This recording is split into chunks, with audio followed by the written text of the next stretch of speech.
everybody, and welcome back to the Old Moon Podcast, episode 17. We'll cut it out. I'm your host, Blue Squadron, and I am back this week, of course, joined by my co-hosts. We're going with Tiltus first because Jay did me dirty earlier. Hey guys, I'm Tiltus TV. We're a totally professional, very good podcast. I'm glad you guys are all here. We're glad Blue is back this week. Some of us are. Yeah, some of us are. Yeah, I am. I'm currently the DK main flex lead of the Guild Solace, and a huge Dark Souls fan. And I'm glad that Blue's back because we got a bunch of content that we saved specifically for Blue. Oh yeah, okay, yeah. You saved it for me. You just didn't have an expert to talk about it. I don't want to hear it. Yeah, no one does ocean content. I don't want to hear it. All right, and of course we're joined with Jay Kun as well. Jay. I am Jay Kun. I'm making Wusa with 760 Gear Score, and I do a lot of endgame PvE content, such as Olins, the Dungeons, and soon Dekia's Olins. I'm going to be grinding that all day, every day, and welcome everybody to the Old Moon Podcast, episode 17. Let's go. Let's do it, baby. I picked a bad week to go on vacation. Did. I know. Really did. I come back, everything's overrun, the server's crowded. I'm going, what is going on right now? What happened? I got Awaking Maegus running around. People are talking about how Doom is the best dream horse. I'm like, what's happening? This whole world has been turned on its head, and then I didn't get to talk about any of it. It was awful. Nope. You know, the worst part was that the festa happened, and I was stuck in the car with my family. I love my family. I'm so sorry, Mom. But none of them know anything about the world of Black Desert. And I had to sit there watching the festa like, oh my God, I'm so excited. And they're like, what are you excited about? And I'm like, oh, you wouldn't understand. You wouldn't understand. Oh, it's so brutal. I just saw Blue getting hyped in the official BDO chat, and I was like, yep, there he is. He was a permanent all caps situation. I was basically just yelling the whole time. I only got to see some of it, though. And so I had to be briefed on it when I got back from the wilderness because it was a big whitewater rafting trip. It's like a 5-day trip. I was completely unplugged. So I got all this super juiced festa. Like, oh my God, we're so excited. We're all getting this next week. And I was like, no, you couldn't. The one time they talk about something during a Heidel ball or the Calpheon ball, and then they release it like 3 days later. Like, what is that? Like, most of the time, it's like we have to wait like a month or two. No, they're like, Maegu tomorrow. I'm like, what? This is ridiculous. They didn't even put out the Global Labs patch until the Festa went out. They were like, it's under wraps. We're keeping it secret. This is ridiculous. But yeah, no, we certainly have a lot to talk about. The first thing that I actually want to touch on here in our first topic is this influx of new and returning players to the game. If you look at the Steam charts, we are certainly higher than when the game released on Steam all those years ago. Now, keep in mind that the game first released, it had its like grand release, and then like a year later, I believe, Steam release came out, and we don't know how many players were playing or are using the launcher, but we can track the general population of the game over time with the Steam charts. The trend is usually what people are looking at there, and right now we are actually at a higher average player base than when the game actually dropped on Steam, which to me is absolutely incredible 7 years after release. So what are some of the reasons here? Obviously, you could say the Black Desert Fest as a whole. Let's try not to do that. What particularly about recent events do you guys think is really pulling this many players to the game? Jay, we'll start with you. Yeah, I mean, I know there's been a lot of big content creators that's been covering BDO on their, YouTube channels. Like a big one is, Asmongold and like Pro ZD as well, who was the voice of Dulce in the Line of Morning Light. And we've definitely seen the impact on the servers because, as you mentioned before, the population on the servers are currently at an all-time high, which is amazing. And I'm super happy that the game that I'm so passionate about is getting so much attention, That's actually wild. Yeah, I mean, there's also another low-hanging fruit, which is the Lost Ark situation, but I don't want to go too deep into it. No, I'll take the Lost Ark, please. I'll take that. I have all the details. Yeah, no, I'll let Tiltus go first, but you believe me, I'm gonna hit the Lost Ark thing. Tiltus. It's just everything's like hitting at the same time. I feel like we got Land of the Morning Light, which is a good expansion and it has a good story. So we're able to grab people that are actually interested in playing story-based games and games around story. You've got this super long quest that can take you multiple days, like it did me if you pay attention to everything. The new player experience has actually gotten really good. So now it's like, I think it's probably fine to hop into this game for once as a brand new player and not know anything and just have like the best time I think you could have in the game to date, with the amount of content and stuff there is to do. And just all eyes are starting to turn to BDO, and we're like, we've got these high level bosses now that attracts typical MMO players. And we have the dungeons. The Festa was huge, and I think just there's a lot of content creators and players that have played BDO in the past that are finally turning their eyes back onto BDO, and they're going, what in the heck is going on over there? And so the game is just, it's rising. People are curious, what in the heck's going on? So I think we're looking good. Yeah, I mean, I think it's obviously more than that. We had the big Festa release, and we had all this new content drop. And keep in mind, this is right after Land of the Morning Light. So we get Land of the Morning Light. They nailed this, including PayPaling the Lost Ark developers to tank their fucking game. But we have Land of the Morning Light release, right? Then straight into the Black Desert Festa, where it was banger after banger after banger. I mean, it was the best ball or Festa that we have seen, I think, to date. But we'll get into that a little bit more. I know you guys touched on it last time.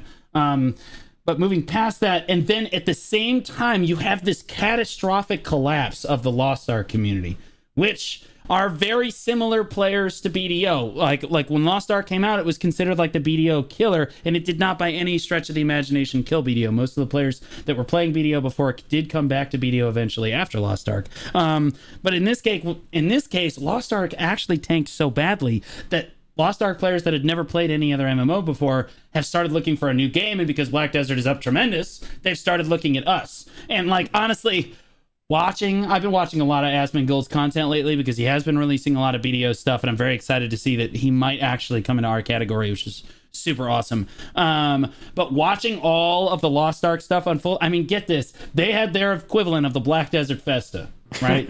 And it's just a total fucking disaster. It's a complete disaster. People are rioting in the streets, don't want to play the game anymore, and the game just tanks off so hard. They had such a dramatic drop in players over the next few days after this event that they literally came up with an emergency stream. They said, okay, we're sorry, we're gonna fix this stuff, we're really sorry, we didn't mean it. And then they had another catastrophic drop in players again. So they came back with another emergency stream to apologize. To apologize for the first emergency stream, which was an apology for the game as a state as a whole. Like, it has been a complete disaster. And as a BDO player and content creator, I'm just rolling. I mean, I feel bad for the Lost Ark players, but then again, I don't, because now they get to come over to BDO and have a better time. All of the problems that Lost Ark has as a game in general, like, I mean, most of the people that come into my chat, they're like, does this game also have a stupid card system? And I'm like, no, we just have Yar, which arguably is a stupid card system, but not essential to the game. Okay, so there's that. They asked me, does this have as much of a cancerous enhancement system? And I'll be honest with you, no.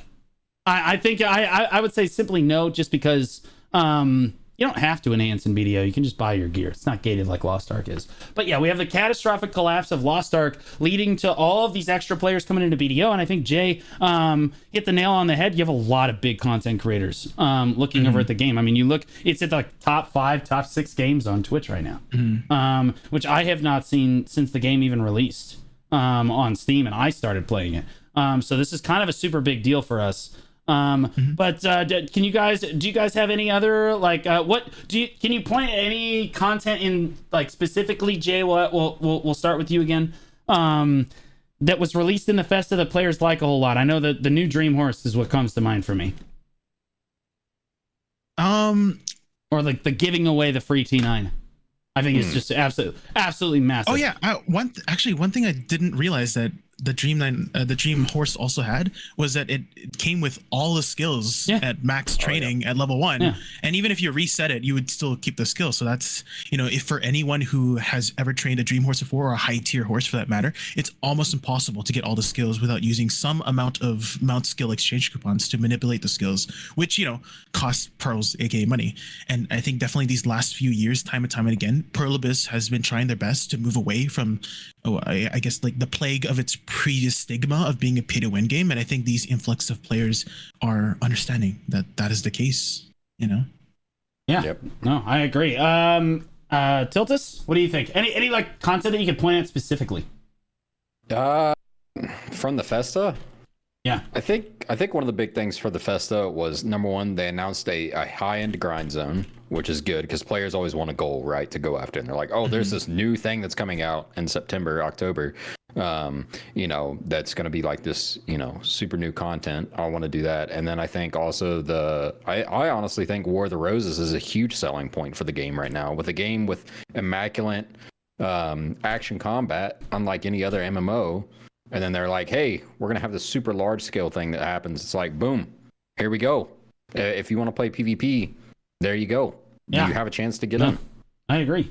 Absolutely. I think one of the biggest things that we overlook here is that, so previously they have these big announcements. It's not like the previous Idle Balls or the previous Calpheon Balls were bad or anything, or didn't pull players to the game. I think they absolutely did. I think two things really held previous announcements back. One being the new player experience was just not there. So a new player would start playing the game and either they couldn't experience the new content or the game was just too grindy and hard for them to get into and really sink their teeth into, right? And then the second thing is that, again, the Lost Ark collapse, God bless them. Couldn't have done it without the Lost Ark developers. Yep. All of that lining up together. Secretly working for Probus. But I think that overall, right now, obviously we're in a huge spike here. But I think because of the new player experience, which is what I kind of want to focus on, we retain a lot more of these players.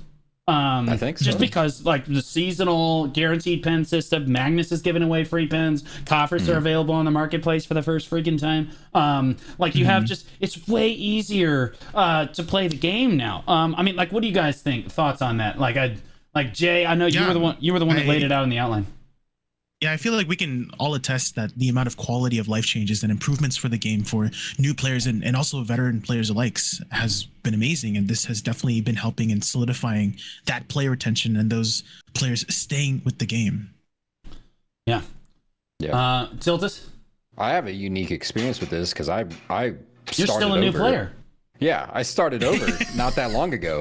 So, I mean, compared to the old days of grinding for thousands of hours to hit level 60, compared to now where it's like, I could hit 60 basically doing MSQ, is awesome. And then it's just like, it's so nice to hop in. Like, even doing my seasonal character this go around was like so much better. It felt so much better than it has in the past. I don't know why in particular. The season pass is easier to get through. And then there's just more content at the end of it for your seasonal character. I mean, they're doing a good job of like, hey, here's your seasonal character. Play this to learn the game. It will teach you a lot of stuff about the game. And then once you get to the end of it, it's like, okay, now you have the option of timepiece, so you can make this an actual character if you want. Or you can continue playing on seasonal. You've got the easy dungeons that you can go do. You can do the bosses. You have all this content to do. So it's just like, if you do a seasonal character now, it's not just 10 hours of mind-numbingly grind. You don't just grind forever, you know? It's like, okay, grind to a point, do the main story, go to Land of Morning Light, do the bosses, go do the dungeon. Like, there's so many options now to keep players playing the game post seasonal, which I don't think it had previously. I think a lot of these players are going to find out that, like, hey, this game's cool and it's got a lot to offer now, which it didn't in the past. So I agree. Now, all right, so we're blowing sunshine so far up Jay's ass he might just turn into the sun himself. So, like, let's just talk about, are there any aspects of the new player like experience that aren't so good? Anything that they really have not addressed yet? One major thing comes to mind for me, but I kind of want to leave it for last. Jay, is there anything as a new player do you think that it just doesn't hit home or isn't doing enough?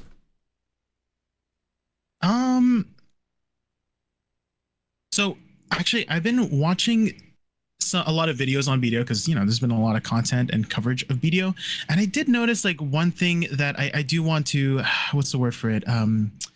They were kind of, although they were positive, I do feel like a lot of them were kind of mistakenly positive, where they were saying that the questing, like they emphasized the questing, and like I can't deny like the questing has been much improved, but at the same time they were like selling that the questing was like a big selling point, which I do have to tell new players that I do personally think the questing is the weakest point of BDO, and so although those videos are sort of like mistakenly positive, I do have to let them know, hey, there's so much more to offer than the questing. If you thought the questing was boring, because I still think it's a little bit boring.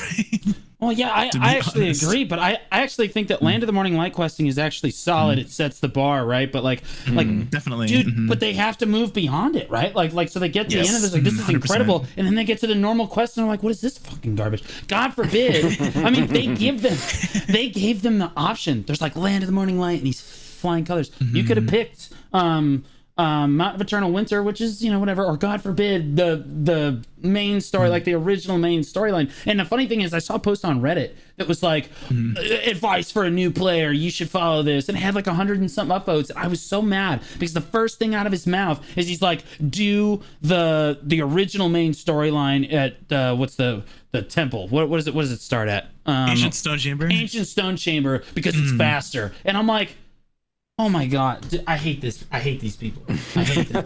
I hate them. Bro, new players are not looking to have like this most giga efficient, like, oh my God, no, you want to get them engaged in the game. And we want to give them our best look. It's like that Simpsons meme where he's like standing triumphantly in his underwear, and then the camera pans to his back, and then there's all that shit pulled back. The gator clips holding his back together. You got to put your best quests forward first, but I agree, Jay's absolutely right. Our new player experience, you start in Land of the Morning Light, and then they're like, we'll teleport you to Medaya, and I'm like, no, don't. Like, it's that bad. That Medaya storyline sucks, man. It just sucks. Yep. So I agree. The questing is something that needs to be improved on across the board to at least bring it up to Land of the Morning Light. Tiltus?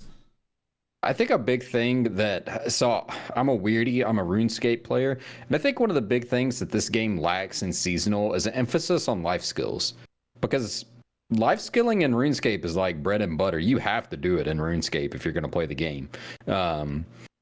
And I think it's just something that's lacking because the life skilling in BDO is good, but there's zero emphasis on it in seasonal. And even in Land of the Morning Light, it's just very, very lightly touched. And if you're a weirdie like me and you like to do life skills, then it should give you that option at the beginning of the game to say, hey, we have a really in-depth, very, put together and thought out profession system that exists in the game, and here's how you access it, here's what you're going to need. And that option's not there for new players, so it's like they got to go through the story, and then they get to the end of it and it's like, okay, now do I just do combat forever? And it's like, oh no, actually there's this whole life skilling system that you can go straight into if you want. So I would like to see them at least give you the option to be like, hey, here you go, this is something else that you can do.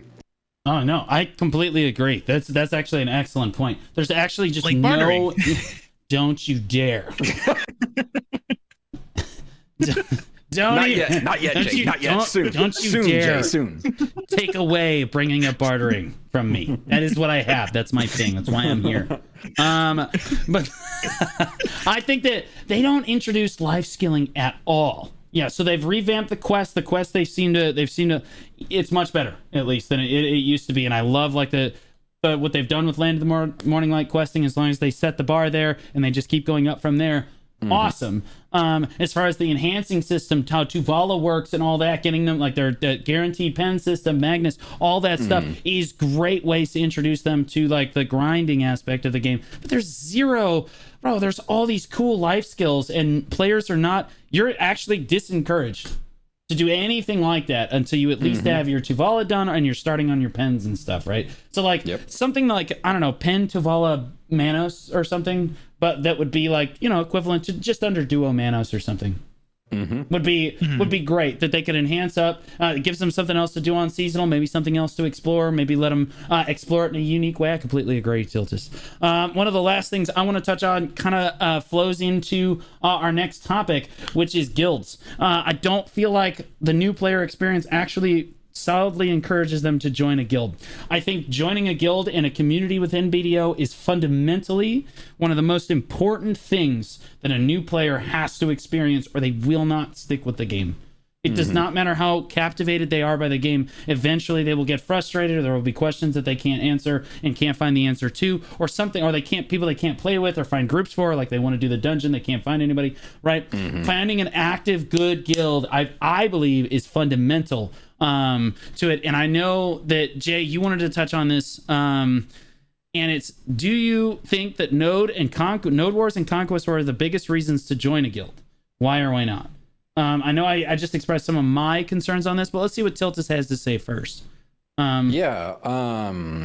This is like a culmination, I think, of Jay and my topics. But I think that back when I started playing BDO, Node Wars was the reason that I started playing BDO, because PvP was the huge selling point for BDO back in the day. So I enjoyed my first month of playing. I played by myself, and I played with my younger brother who played alongside with me, and we loved the first month of playing BDO. And after that, I went to go join a Node War guild and joined a community, and that's where I really got plugged into the game and started loving the game. But BDO now has a lot more to offer than just node warring, and I would like to see the guilds and the communities that exist around BDO be looked at and tuned to the same degree that, like, the PvE, that the new player experience, that bosses are, that the dungeon is, like, and make it all kind of seamless together. Even if they had something on par with, like, Final Fantasy's, like, novice system, where it's like, okay, if you're a brand new player and you've never played before, you get a nice little tag next to your name, and then you get put in a chat, and there are basically kind of like admins of that chat, more or less, like the ambassador system that we have, but that's actually very accessible in game. That's like, hey, what do I need to do for this part? And it's like somebody's there looking at the chat, and they're like, oh, you need to do X, Y, and Z. Even that is a better community builder than what we currently have, because I have never joined the chat groups once in my entire life, and every time I get a pop-up for it on a new character, I'm like, get out of here, go away. So I think something that would be like a guild board or a guild registration, something that players could go and look at while they're doing seasonal quests. Maybe at the end, it's like, hey, next to Fugar is a guild registration board. And, you know, if you want to register your guild on there, it's there. And you can, you know, advertise, hey, we're new player friendly. We have a lot of, you know, whatever. And you can start putting these players into places where they can ask their questions, where they can get their dungeon groups together, where they can get links to guides on how to do the bosses, because the bosses are not easy. Stuff like that.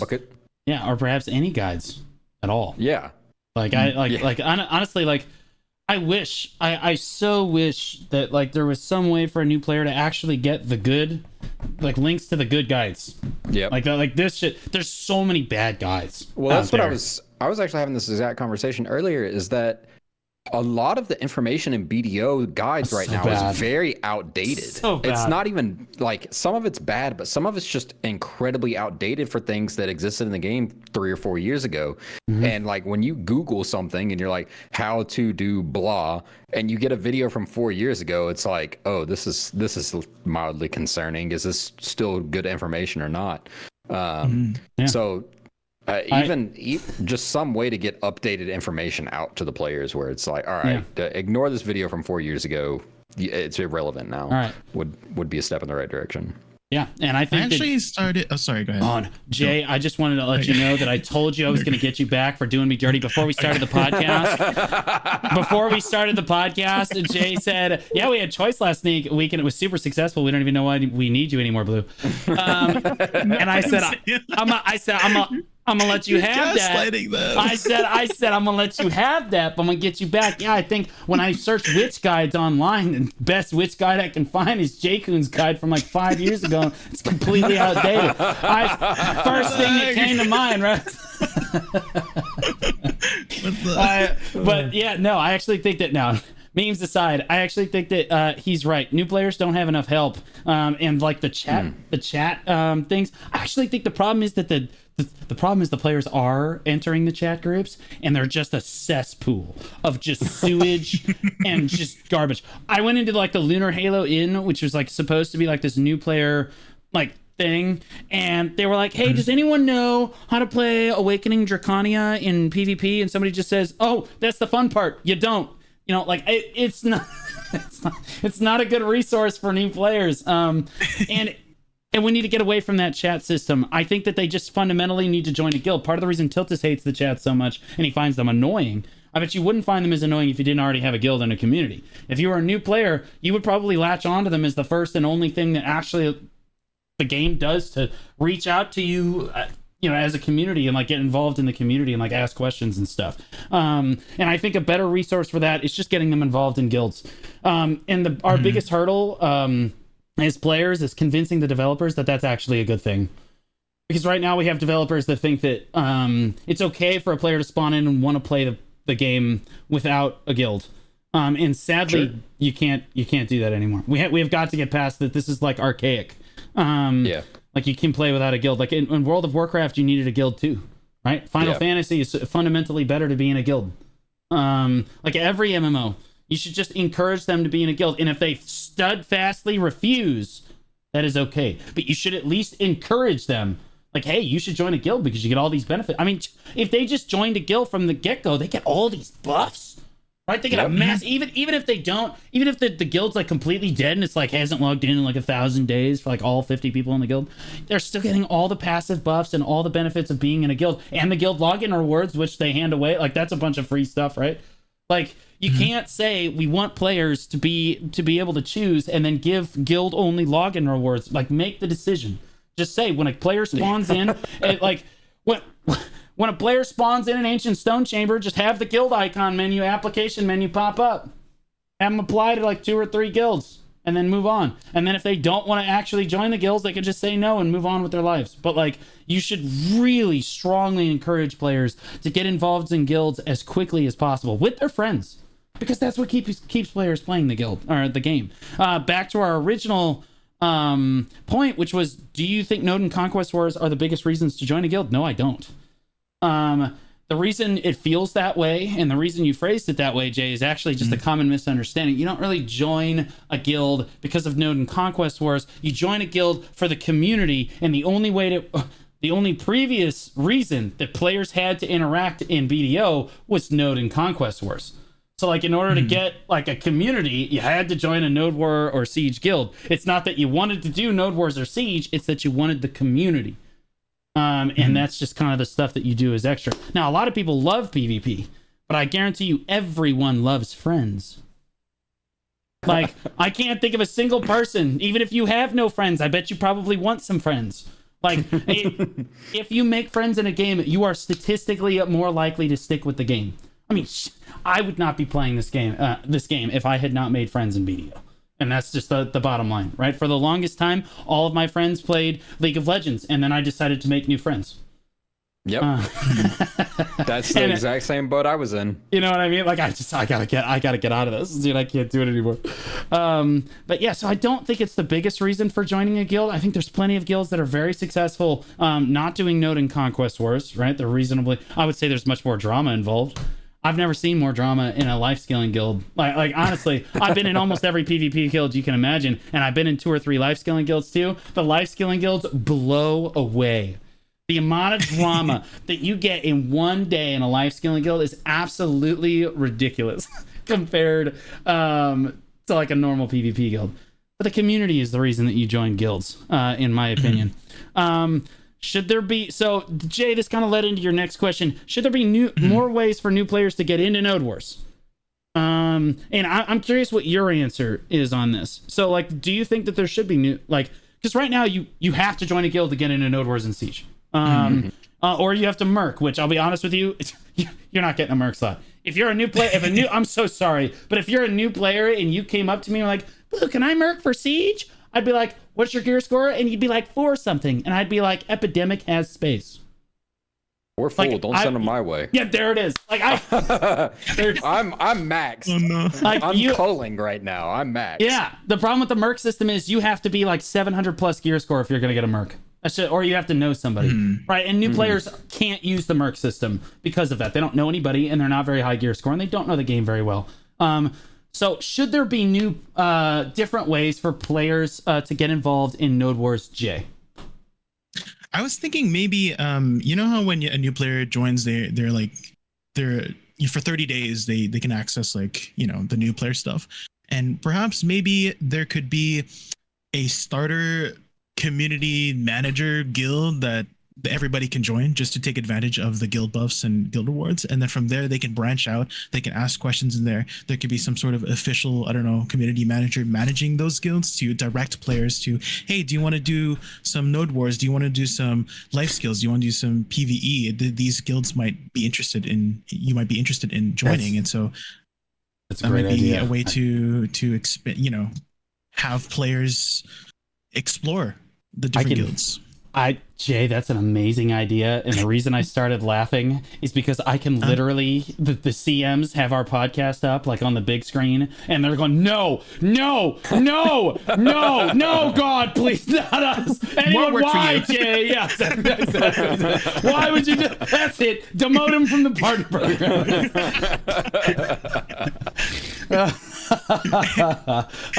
CM will have a lot more work. Exactly. No, but I think that's a great idea, Jay. I like that one because, you know, then they're going to be under good guidance, right? It would require them to hire more people, certainly. But Tiltus, is there like, do you think there should be more ways for players to get involved in Node Wars than just forcing them to be in a guild?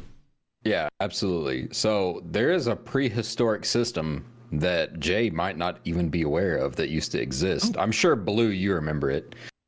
But it's this nice little thing called the militia. And it was free to everybody. It didn't even matter. And I'm not talking about for Siege. Explain it for the listeners. I think it would be bad in Siege. But the old militia system, it was a group of 100 players. And their only purpose, you could sign up, didn't matter who you were, what your gear score was. You were just picked, randomly selected, and their only purpose was to attack the castle. They had a spawn that was like back beyond the gates, and their only purpose of those 100 players were to go in and attack the castle. I don't even think they could attack the other players on the field. They could only attack whoever had the castle. Now that being said, it was great because when I was a 300 gear score nobody and Lakari was spamming in the world chat, do not join the militia, I will find you. I was like, I'm joining the militia. You can't tell me what to do. And I did it anyways. But it was like, it's one of my fondest memories of like BDO PvP, but it was just because it was like maybe one of my very first experiences with BDO PvP.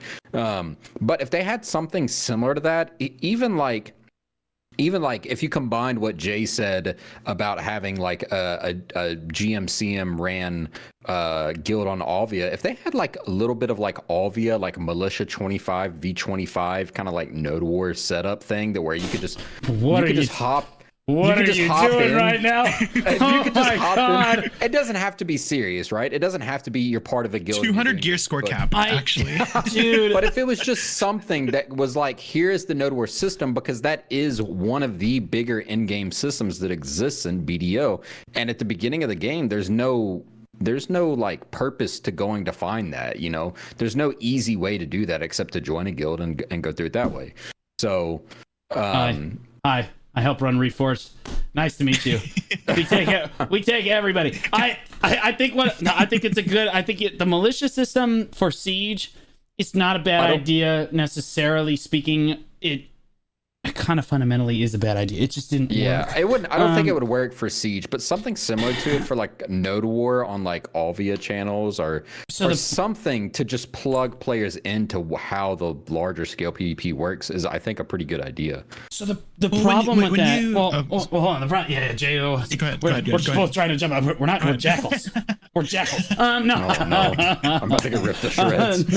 Help. So the problem is, and this is, I've always found this because I've run new and returning player guilds. I mean, shit, Reforged could be viewed as a new and returning player guild. But like, the problem is when you thrust a new player, it's all about some of their first experiences. They're very foundational experience. It's like they're toddlers, right? And if you expand, if you gave someone a bad experience when they were young with anything, let's say they got attacked by a dog, they're probably going to hate dogs their whole life, right? And it's just like that in BDO. If they come into BDO in their first like idea or like experience with PvP is very poor, they're probably not going to do it again because they had a bad experience the first time. It doesn't matter what type of PvP it is or whatever. They're just going to say, I hate attacking other players. And so I think giving them the militia system on Olvia is actually fundamentally a terrible idea, just because you need the guidance of a shot caller and a guild to make Node Wars at all fun for new players. Like you need to have like a fun community, right? Like if they were in Epidemic, they're going to have such a better time than if they just joined and they spawn in. They're like, what?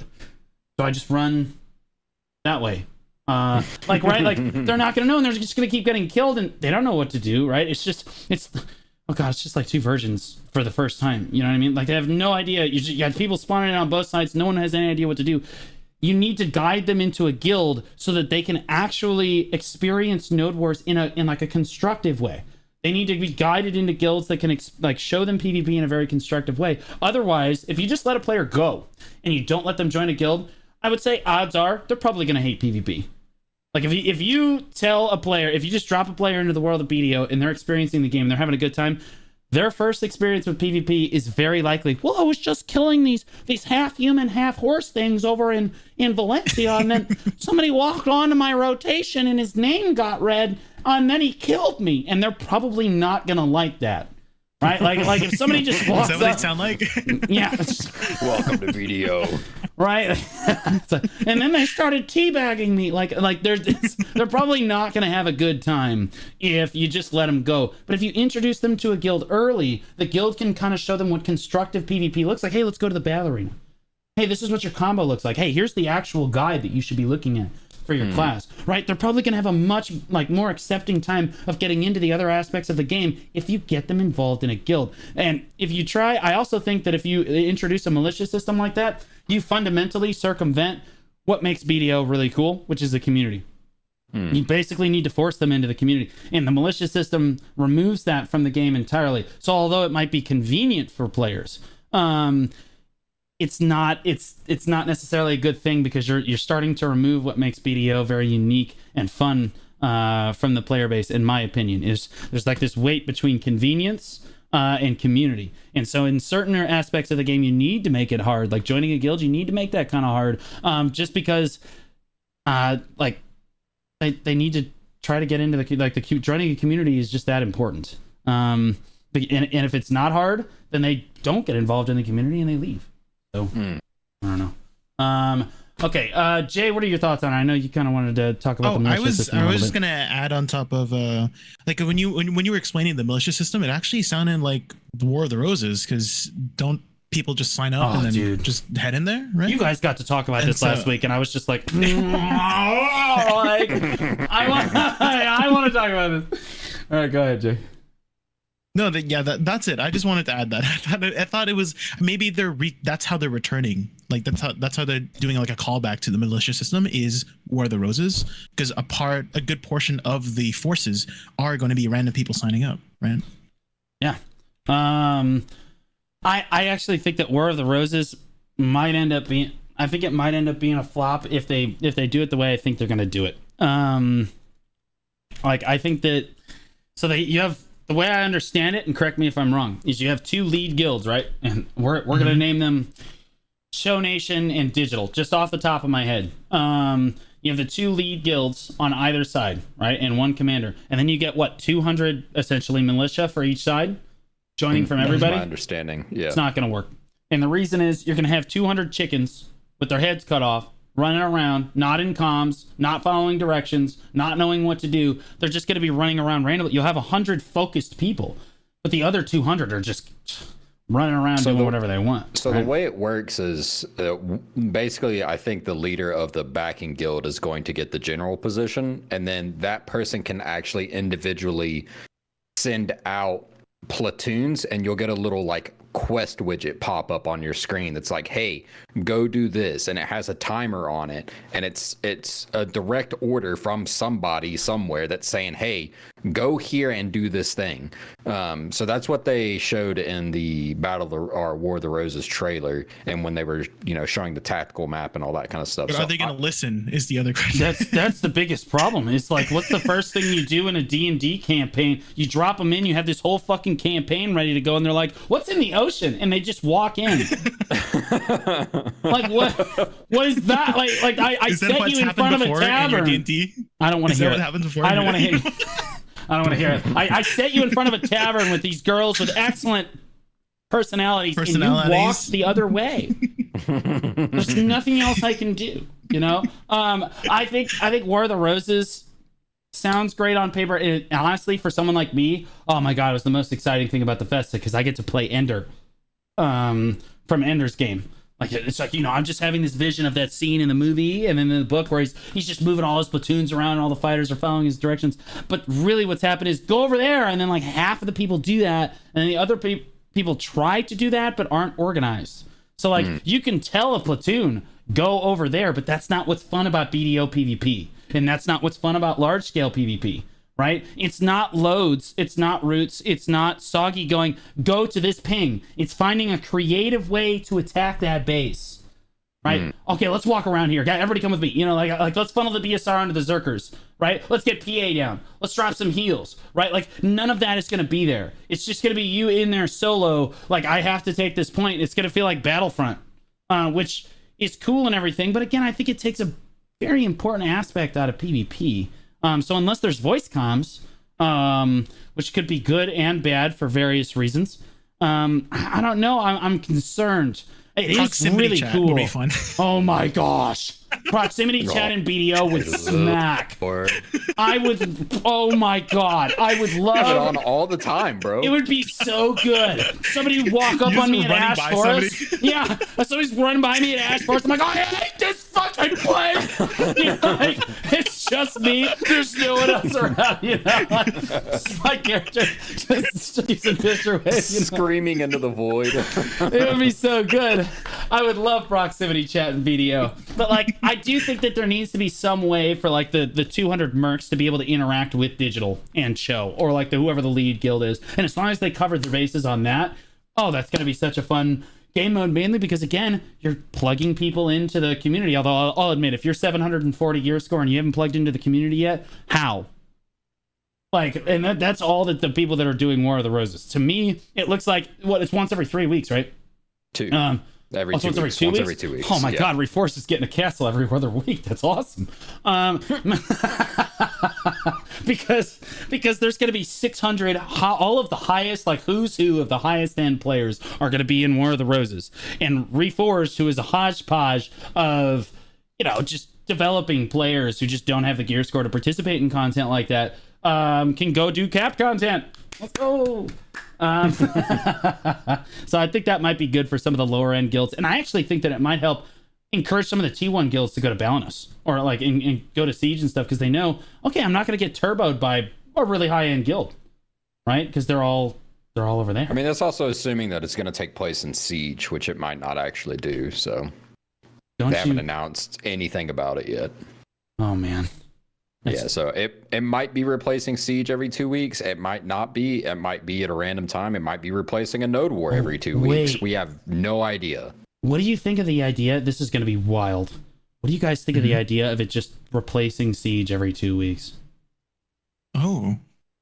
It just so Siege will also be 2 weeks. Yeah. Right. You go 2 weeks Siege, then there's the War of the Roses. 2 weeks Siege, War of the Roses. 2 weeks Siege, War of the Roses. Only problem with that guilds is like keep the castle for 2 weeks then as well, right? No, you could just reset all the castle information on the War of the Roses week, and I think that would be good too. To be honest, nobody likes sieging castles anyway. Fuck that shit. It's awful. I as someone in leadership of a siege guild, oh yeah, please God, force us not to do siege every please God, force us not to do siege every 3 weeks, dude. That would be so great. And honestly, I think players don't really know what they want until you give it to them. They can say that I want a node war every day, and I want a siege every week, right? How many people have I seen across all the guilds that I've been in? And I'm sure that Tiltus probably knows this as well. Where like players just want a war all the time. They don't actually want that. They would burn out within 2 weeks, dude. They're toast. That's it. They wouldn't play the game do it when anymore. it's convenient for them. And Right. if it's convenient for them on your off day, they're like, "Hey, we doing an off day war?" And I'm like, Yeah, "No, dude. piss off." The worst, yeah, there will be no unionizing in this guild. I will not have it. You know what I mean? That and con. No way. But yeah, no, I just think that man, if they just force it, because I honestly don't know how this works with Siege. Now that Yeah, I'm I thinking don't about either. this, how does this work? It's got to be on Saturday. There's no way they disrupt node wars for this. It's got to happen on Saturday. How does something like that work with Siege when Siege is about all of the high-end players anyway? It's a who's who of who are the best players in the game. All go to Siege, right? So, and it's not like Corrupt is going to let half their guild go to War of the Roses and then half their guild go to fucking Calpheon. That's not going to happen. So it's going to be all or nothing from these guilds. So I think they do have to make it Saturday, and I do have to reset the castle. And I'll be honest with you, I love that. There's going to be a little backlash from like the high-end PvP community, I think. But I think that the leaderships are just going to be like, yeah, okay, that's a PayPal, Jay. That was a fucking great change. Force us to take an off week every week. And then I would get to participate, which would be really cool. I would be like, Loads, let me be Ender. You can go command the troops on the like, oh my God. It would be so much fun. I would have so much fun. It would be such a great time. But otherwise, I can't participate in it. Not because I don't have the gear. I'm like 730 gear score. But because You are? Wow. man, okay, buddy, I'm not Tiltus. All right, give me some credit, man. That's a, Tiltus, don't even I'm act just like you have. surprised. Working on it. Just- Relax.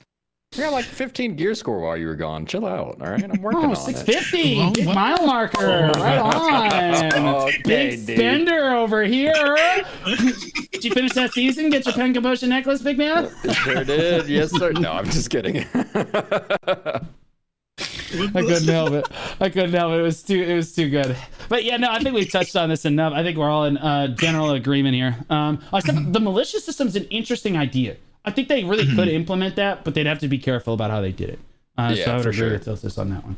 Okay, so now we're going to talk about the new escape changes and the visible protections in PvP. Did you guys talk about this at all last week? I don't think that you did, because I listened to the whole thing. We and didn't dabbled really on hear it a little bit. You touched towards on the it a end. little bit. Yeah. Yeah, like in your topics and stuff, but you didn't really dive into it. So like Not today we're super hard, no. okay. What impact do you think this has on PvP? Do you think it's good or bad? Let's start with Tiltus. Get rid of escape. God damn it. It's very much Next so. time I see somebody Yeah. grab Johnny 5 and him he out of escapes in the middle of Valencia and goes all the way back to Sandgrain, get him out. Dude, Trash. it's not just that. When I see my own guild escaping, I just want to tear a phone book in half, dude. It's just so annoying. Like they care. Like it takes them like 4 minutes to get back to the fight, but don't worry, I didn't die, Blue. Like, oh my gosh, it's so frustrating. Get in there and die, pussy shit.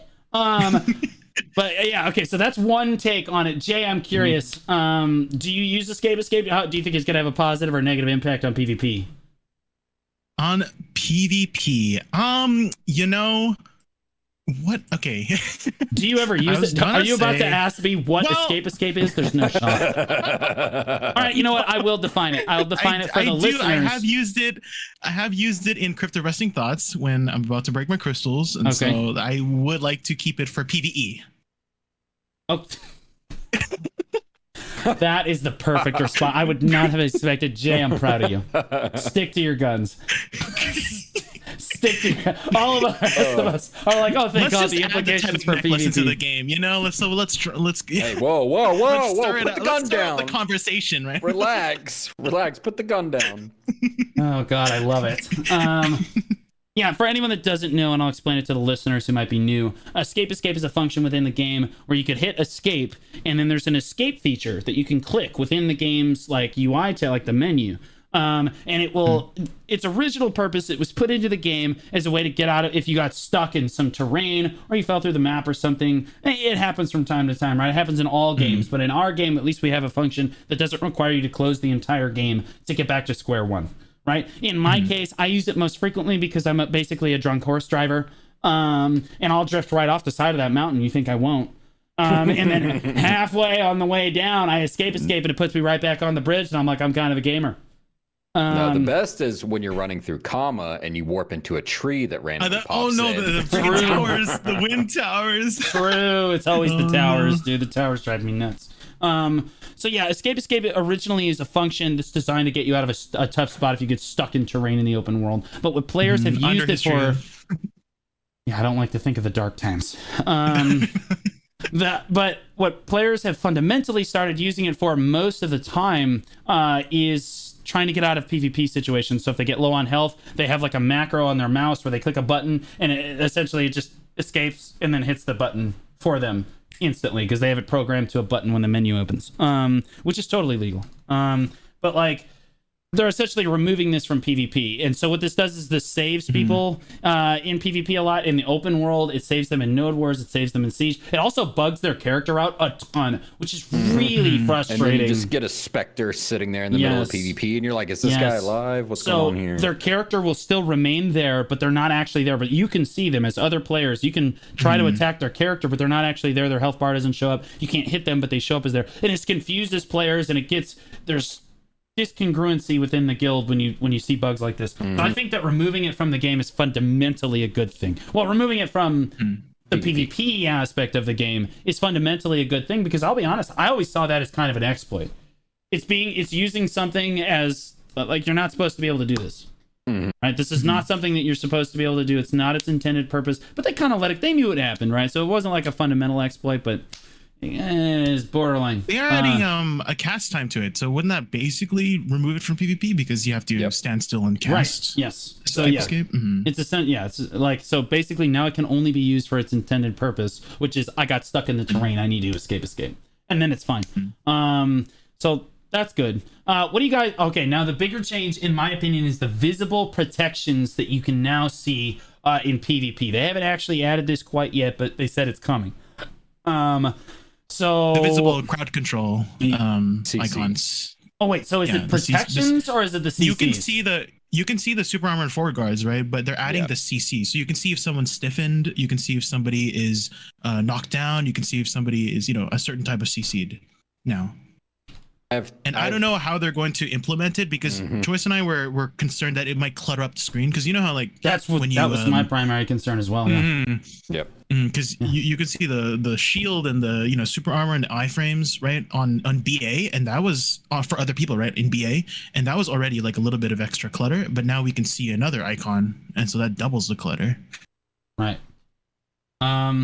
Yeah, so Tiltus, I'm curious what your thoughts are on it as well. That's my primary concern, as well as the clutter on the screen. But Tiltus, what do you think it's good or bad? First of all, let's before we dive into this stuff, Jay, just give me overall. Do you think this is good or bad for the game that you can see this? I think it's good to learn with, but having it all the time might not be the best.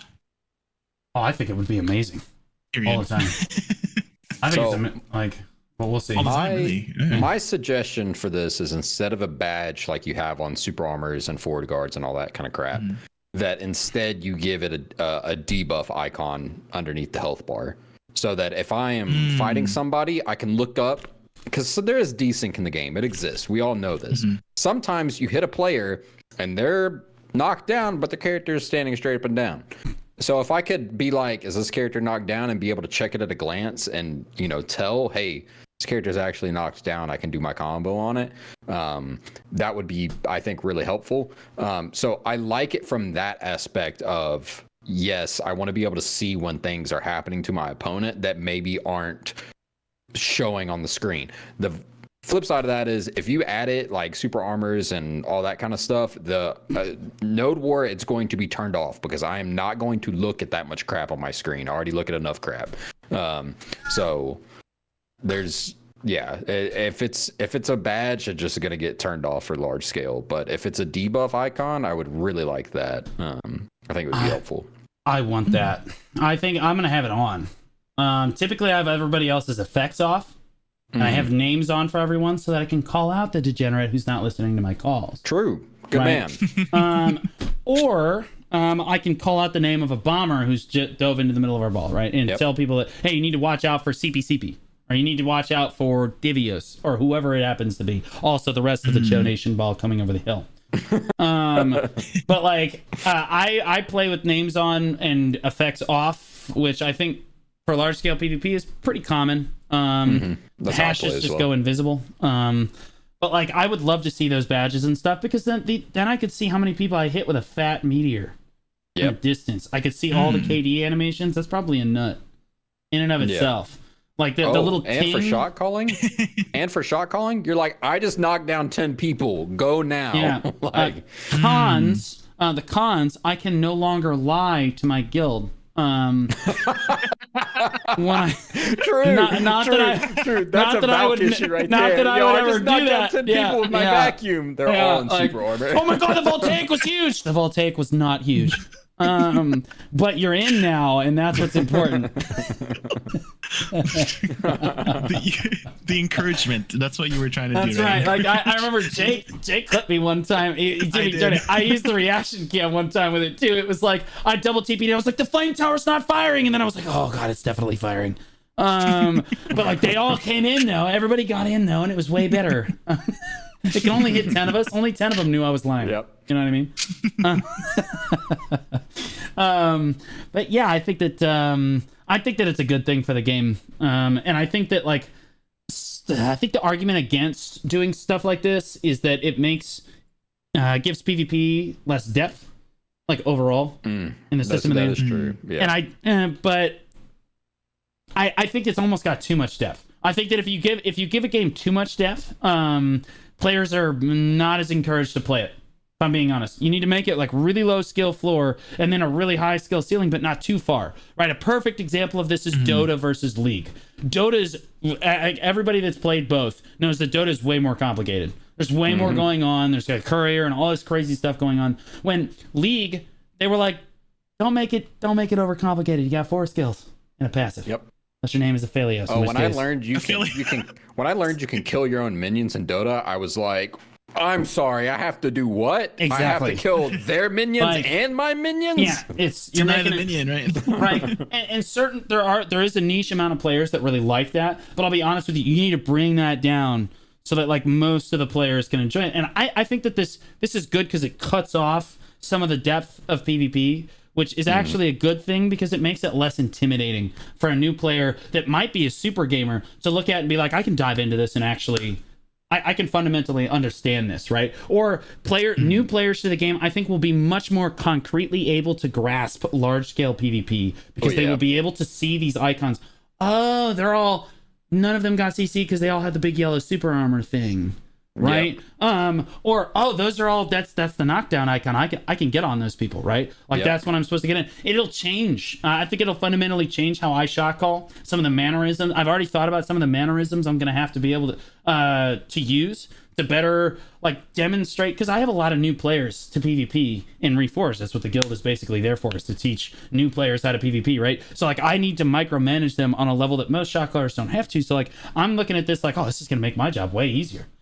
Like Archers right there, Zerkers right on this group right here. They're not super armored. You know what I mean? Like that, it makes it so much easier to engage. It makes them understand like, okay, that's what I'm aiming for. I should not do that, right? Like I should keep myself protected so they don't look at me, right? So I think that that's really good for the game. Yes, it does take some of the depth out of the PvP, but I do think that it's fundamentally good for the game. So before we move on, the V changes. Oh yeah, the V changes. Thank you. So let's explain them first. Explain it to the listeners. Explain what they're doing. I just wanted to slide that in there. For the V changes, they are finally making it to where if you get CC'd at all, you can pop your V. Currently, you can only pop your V if you're down smashed or if you're floated. So knockdowns, you cannot V. Stiffs, I think you can V stiffs, but can you V stuns? I don't think you can V stuns. And you can V and grab, which is horrible when a Zerker picks you up and holds you for your entire V duration. But they're changing it to where you can V out of any CC skill finally, because it's really annoying when you get knocked down and you can't V because it was specifically a knockdown and not a float. It's the most frustrating thing on the planet because you're like, I'm laying on the ground, let me V. And they're like, no, you can't. You're knocked down, not floated. Right. So. Jay, do you have thoughts on the V changes? It's definitely gonna make grinding crypt and Olins easier if I get knocked out. That's my take. Hang on the PvE side. PvE side. He's like, oh, I got knocked down. V. This is why he's here. Decius Olins is coming. It's fair. Yeah, Decius Olins is coming. Yeah, you're gonna need it. Yeah, you're definitely gonna need Jay's your like, V. you're gonna need it, but not because the Cho Nation is shoving it up your butt. It's a rock golem, so prepare yourself. Exactly. You know what That's I mean? gonna hurt a lot more, to be honest. I actually think that, and this is going to be a little in depth, so I'll try to explain it the best I can. I think this is a balancing nightmare. I think fundamentally they actually worked V into the game around how classes work. So some classes are built in with a lot of floats. So a lot of people play Dark Knight. So that's the example that I'm gonna go to here. Dark Knight has a tremendous amount of floats in the kit, but not a whole lot of knockdowns. I think we have one. Right, so you only have pre-awakened. Right, you have one KD. So, and Vs were built opposite to resistances in the game. For example, it's a lot easier to build knockdown bound resist than it is to build float resist.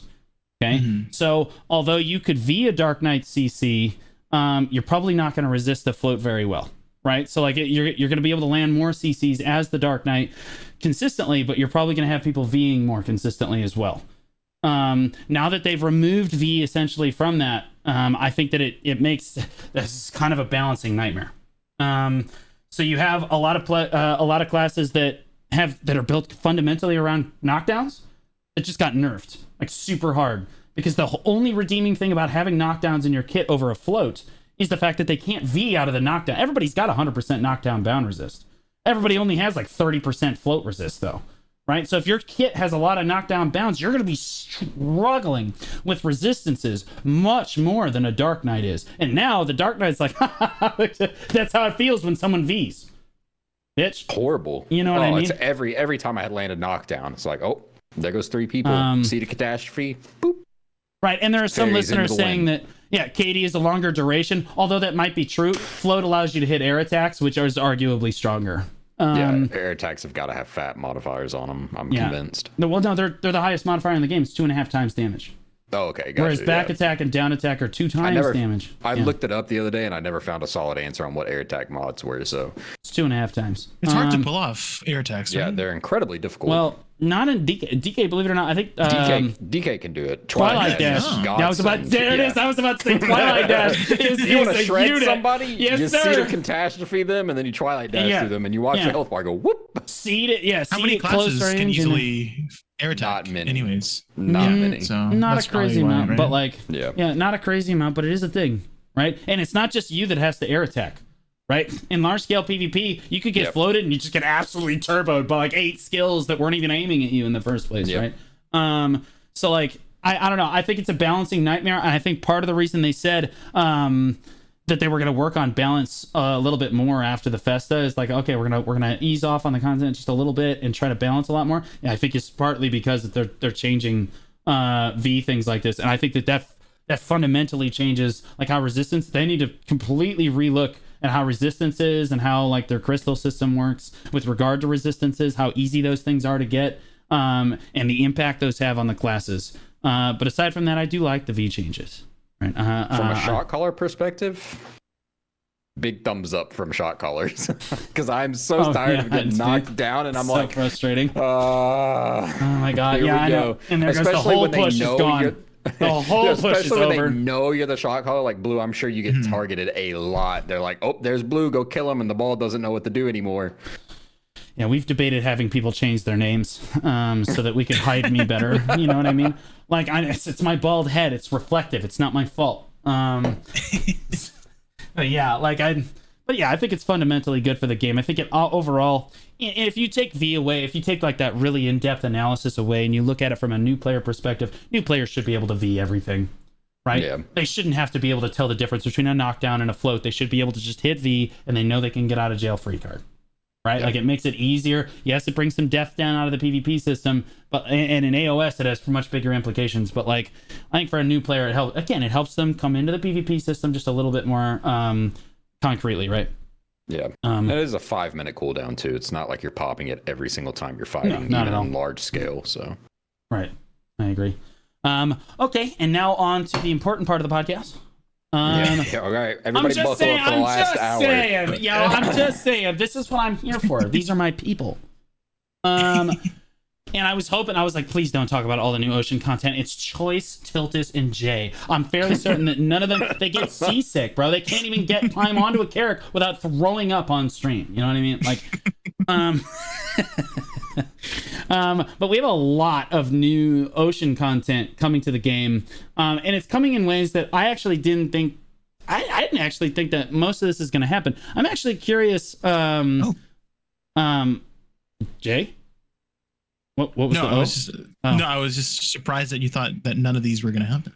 Yeah, no, I'm stunned. That, like, I mean, usually when you think of boat content, you think they're going to expand the character system. Like, they're going to make something beyond the character. That was, like, the easy go-to. But they went in a complete different direction with it, and I actually like that.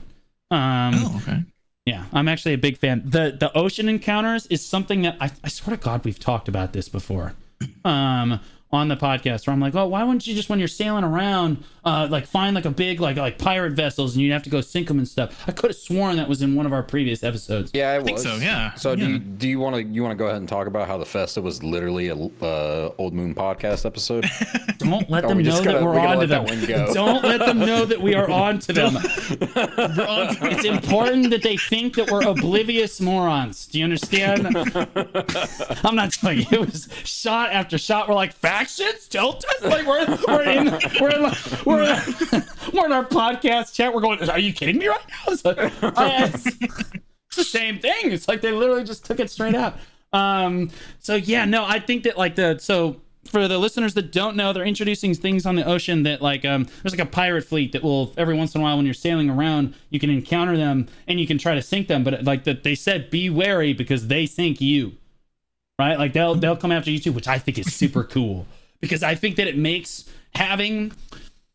it's the dynamic of having the 4 characters, right? If you have the advance, it's a trade focused boat. And if you're uninterrupted, you could make a lot more money. You will make a lot more money bartering in much less time than one of the combat characters. But the combat characters, although they have less stuff like on their boat, they can defend themselves much better. Right? So although the advance, if uninterrupted, like he's trying to outrun people, like the pirates are chasing him. The Valor can just turn around and be like, who's really trapping who here? But you're carrying less stuff. I think that's really cool. I think it's a really cool thing that they could add to the barter system. I hope they introduce it this way, and it's not just how the current boat system is. Right now, when you get a ghost ship, it literally stops your boat where it is standing. It just stops your boat and it dismounts you.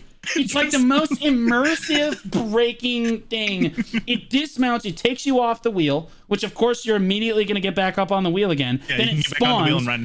Yeah. Well, you can run, but like then your whole screen goes dark. It's really frustrating. So it's easier to just one volley it and move on. But like any boat in the game can basically one-shot this ghost ship. It's super outdated. They need to just remove it and replace it with this pirate fleet thing. And I'm hoping it doesn't take you off the wheel. It doesn't stop you. Maybe it gives like that like stormy feel, you know, so that you know that it's happening and it gives you like a notification. But like, make me be scared about sailing on the ocean, right? I want to see like the thunder crack come down, and I just want to see like 3 fucking pirate ships sailing I just see the silhouette of like 3 pirate ships sailing towards me in the distance, and I just want to go, oh shit. I want to feel like the white bitch on the couch sailing around on my Advance. You know what I mean? Wrong boat. Exactly. I brought the wrong boat. You know what I mean? Like, I think that would be really, really cool. Out of nowhere. Just a random encounter Val down in the ocean. So you want the Kraken from Sea of Thieves? I see. Yes. Just the Kraken just comes out of nowhere. That was my first thing when they said we're gonna add open world sea encounters. I was like, Sea of Thieves Kraken, baby, it's happening. I would love that shit. Actually, do you know what would be really cool? is if the Kraken only spawned if you were riding around on the new guild galley. I know I'm jumping forward a little bit. There's this new guild galley, right? And you can bring people. It's a little controversial because you have one guy, and all the characters. Okay, you have one guy up. I'll let people draw their conclusions. You have one guy sailing the boat. And then you have like 8 people. We're gonna call them rowers, but in the 1800s they went by a different name. But like you have 8 people that are down below deck, basically rowing the ship for you. Okay, and so like, and you're just telling them what to do and like which way to go. I think that's really cool. It's controversially designed, but really, really cool. I think that if you were sailing around, if you gave guilds like content where they could go out on like a guild galley and go kill Khan, for example, and completely redesign Khan and make them sail out on some guild galleys and kill Khan. But as you're sailing around and doing stuff on your guild galley, you could get a Kraken.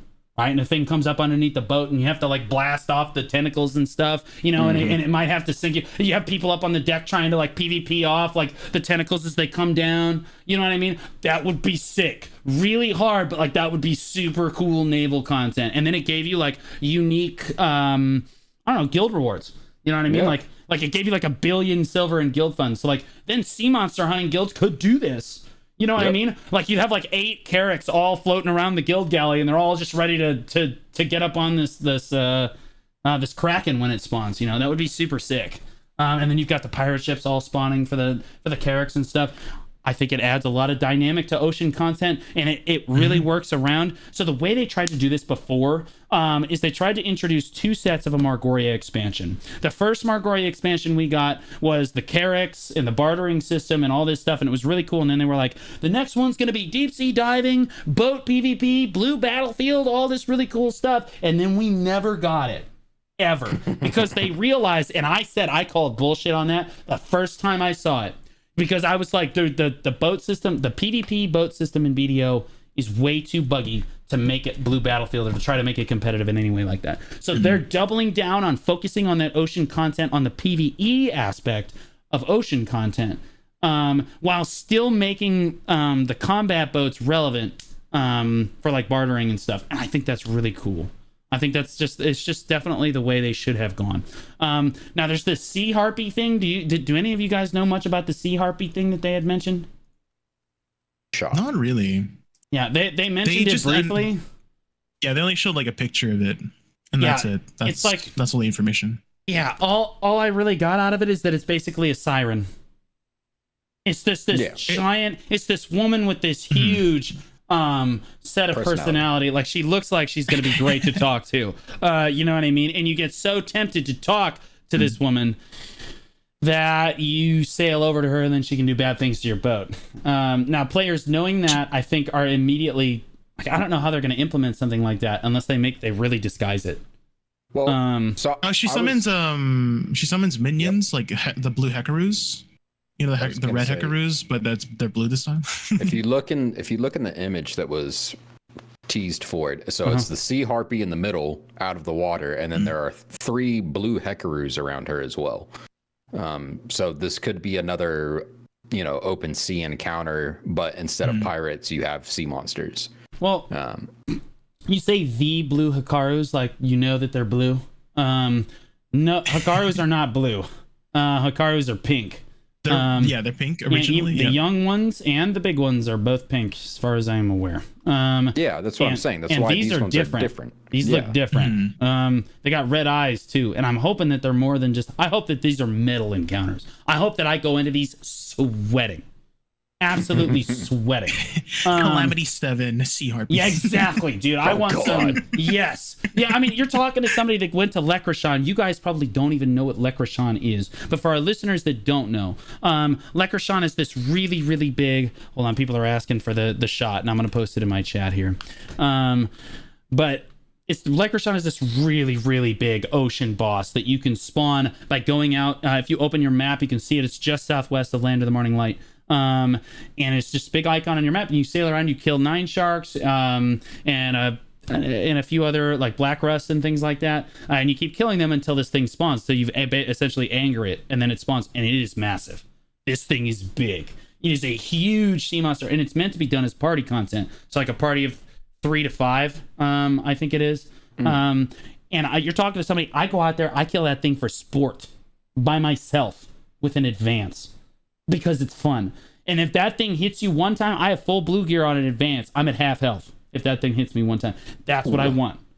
I think that is super cool, and it gives really exclusive rewards for being on the ocean. They're not particularly great, which is why nobody does it, but like, it's a really, really cool aspect of the game that most players don't really get to encounter. I want more of that on the ocean.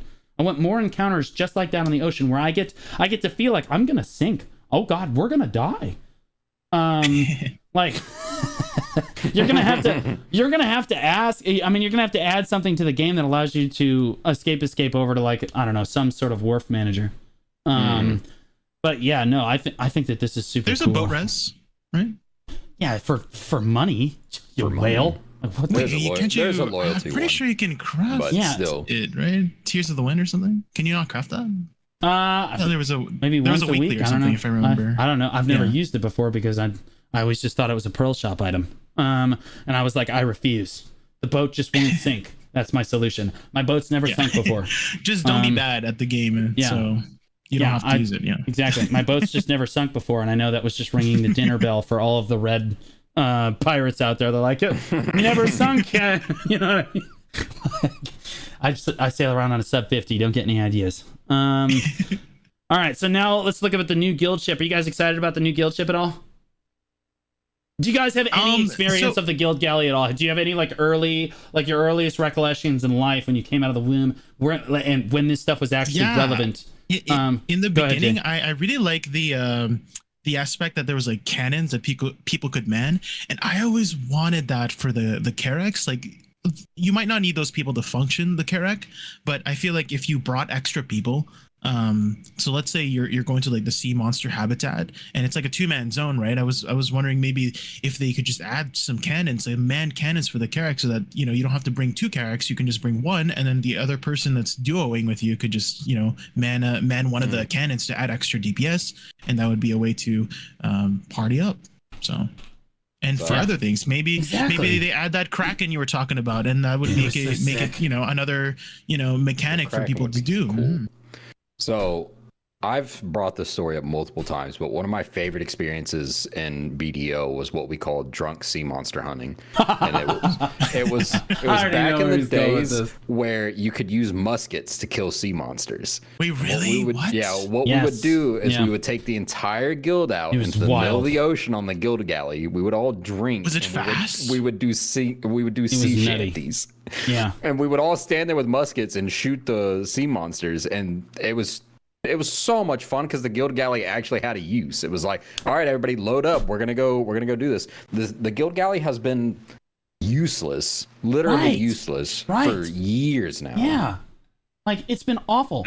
I think, okay, this is going to be an unpopular opinion. So the new guild galley, you know how they upgraded it? No, so you have people down below that are rowing, right? I think that the cannons should still be up on the deck, and you should have like another 8 people that can man the cannons. And I think every single one of those cannon shots should be worth basically a Carrack volley, like a full Carrack volley of cannons, because the person has to like aim it. The 9 cannon volley. Yeah. Because somebody's got to aim it. Yeah, I mean, you got to aim that thing.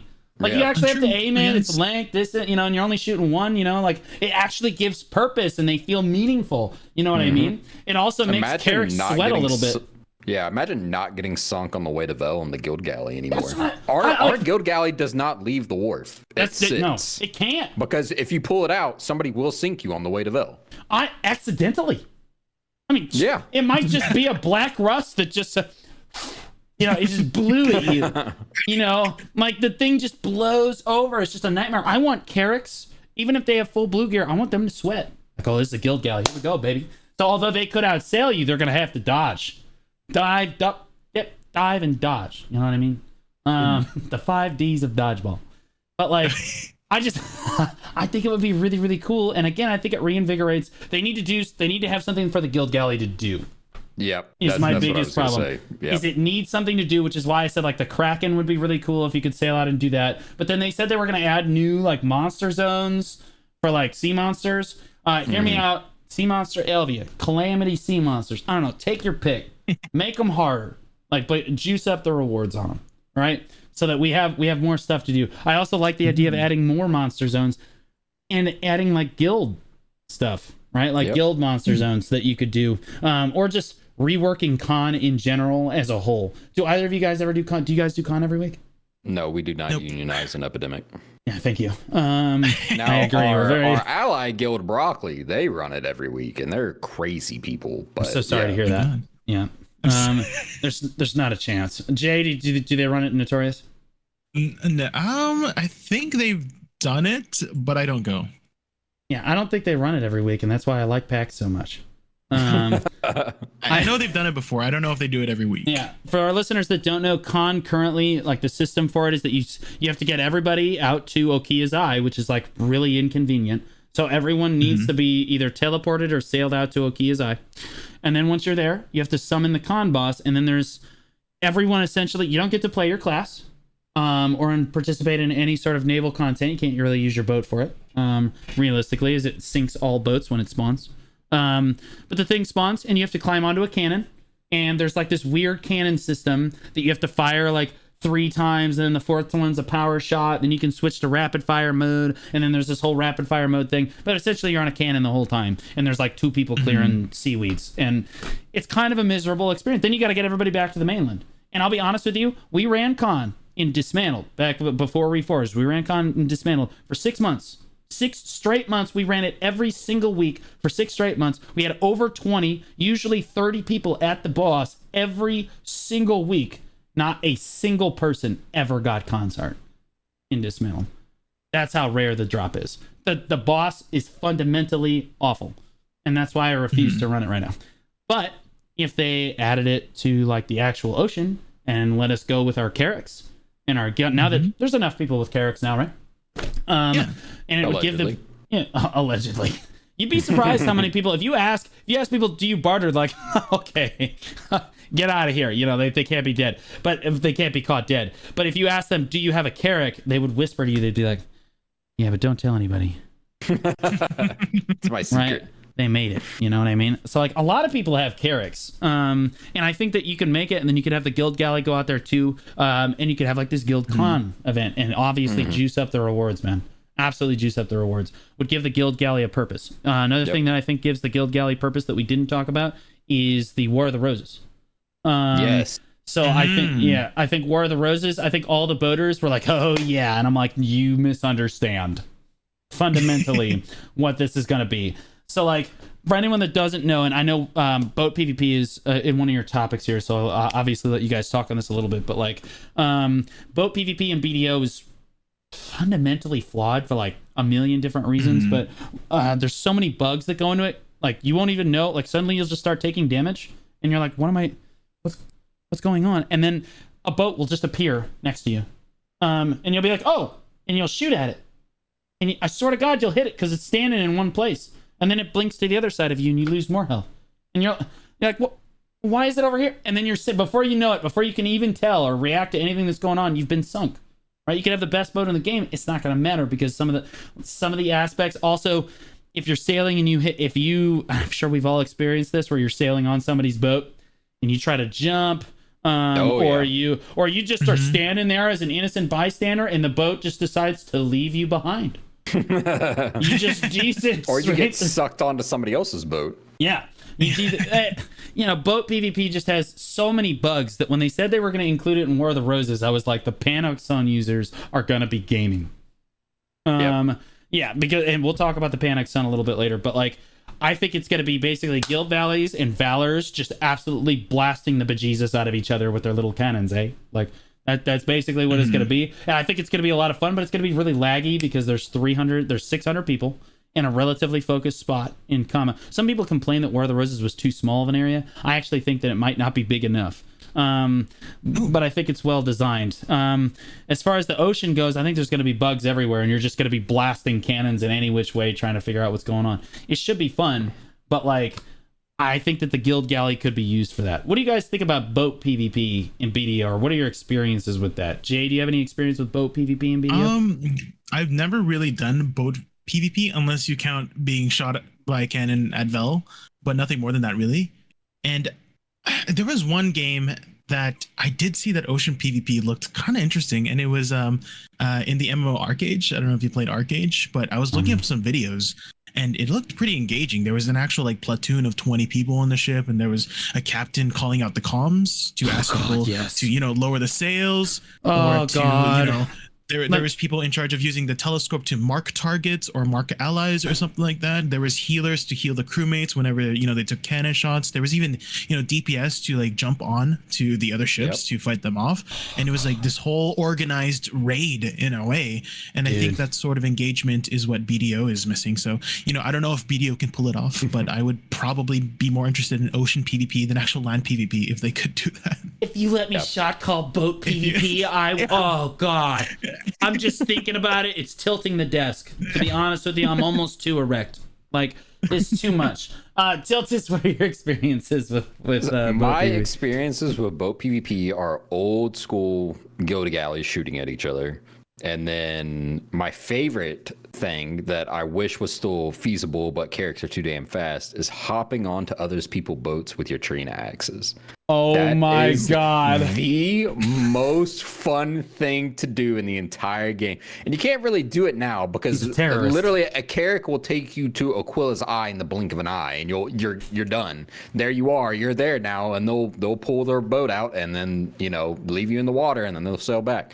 But back in the day, man, hopping on like little Etheria sailboats and frigates with your Trina axe, you were like, oh yeah, it's on. And then they would try to get off and they would try to stop you, and then you put your main gear on, you kill them on their own boat, and then you axe the boat down. Bro, so fun. It's nowadays, so fun. Yeah, I will say it was fun, but nowadays, if you try and get on somebody's boat, because normally if you're climbing onto a boat to PvP it, there's usually another boat there. You climb onto somebody's boat and try to flag up and axe on that boat, I swear to God, I can hear Lolly Pirate turn around with that sly fucking smile. That black guy in that meme, did you just flag up on my boat? And they just unload. Like the other boat just destroys you. Like they just start firing at you with all of these cannon shots, and you are just dead before you get like 3 swings in. You're toasted. Most of the time when you're axing a boat nowadays, you're right, it was fun back in the day because as the boat driver, you're trying not to let people on your boat. Right? There's constantly people trying to board you. There's these little landmines in the water that are all trying to climb up on your ramp. And you're like, oh, God, you're like trying to steer away. Because if they climb up, they're like little ants. They climb up and they just start axing down your boat. It was fun. It was fun. From both aspects, it was really fun to do. And then it kind of got taken away because nowadays, boat PvP is only really used nowadays in like Medaya Siege or Cap Node Wars. Usually you see it in T1s because the caps are low enough for the characters to actually do any amount of damage. So there's always one like meme T1 guild. There's always one guild that's gonna be like, oh, it's really good. It's really good. And they're always they're placed like on the ocean on the coast. Or like in like there's a couple islands you can place on too. And you walk out. I'm not joking. There's one time I walked out dismantled. We walk out to this island and I see them out there and there's just like 14 Carracks sitting in the bay and they're like, go ahead, go for it. Swim. We want you to, you know what I mean? And I'm like, all right, boys, shark suits on. And it was like D-Day, man. Only like 8 of us made it to the fort. But that was because like, again, the caps in T1 are low enough that the Carracks can be relevant if you use them. The problem is in T1s, the trade-off is the man cap on the node war is only like 25. So if you put 8 people on a boat, your offense balls like 6 people. You're dead. They can't do anything. The only thing you can do is Carracks. So like, in the rest of the node wars, it's just not impactful enough. A siege, it can be, because you can murk people in, you can get a whole fleet of Carracks defending your base. But that's really the only time we ever see Carracks be effective in PvP.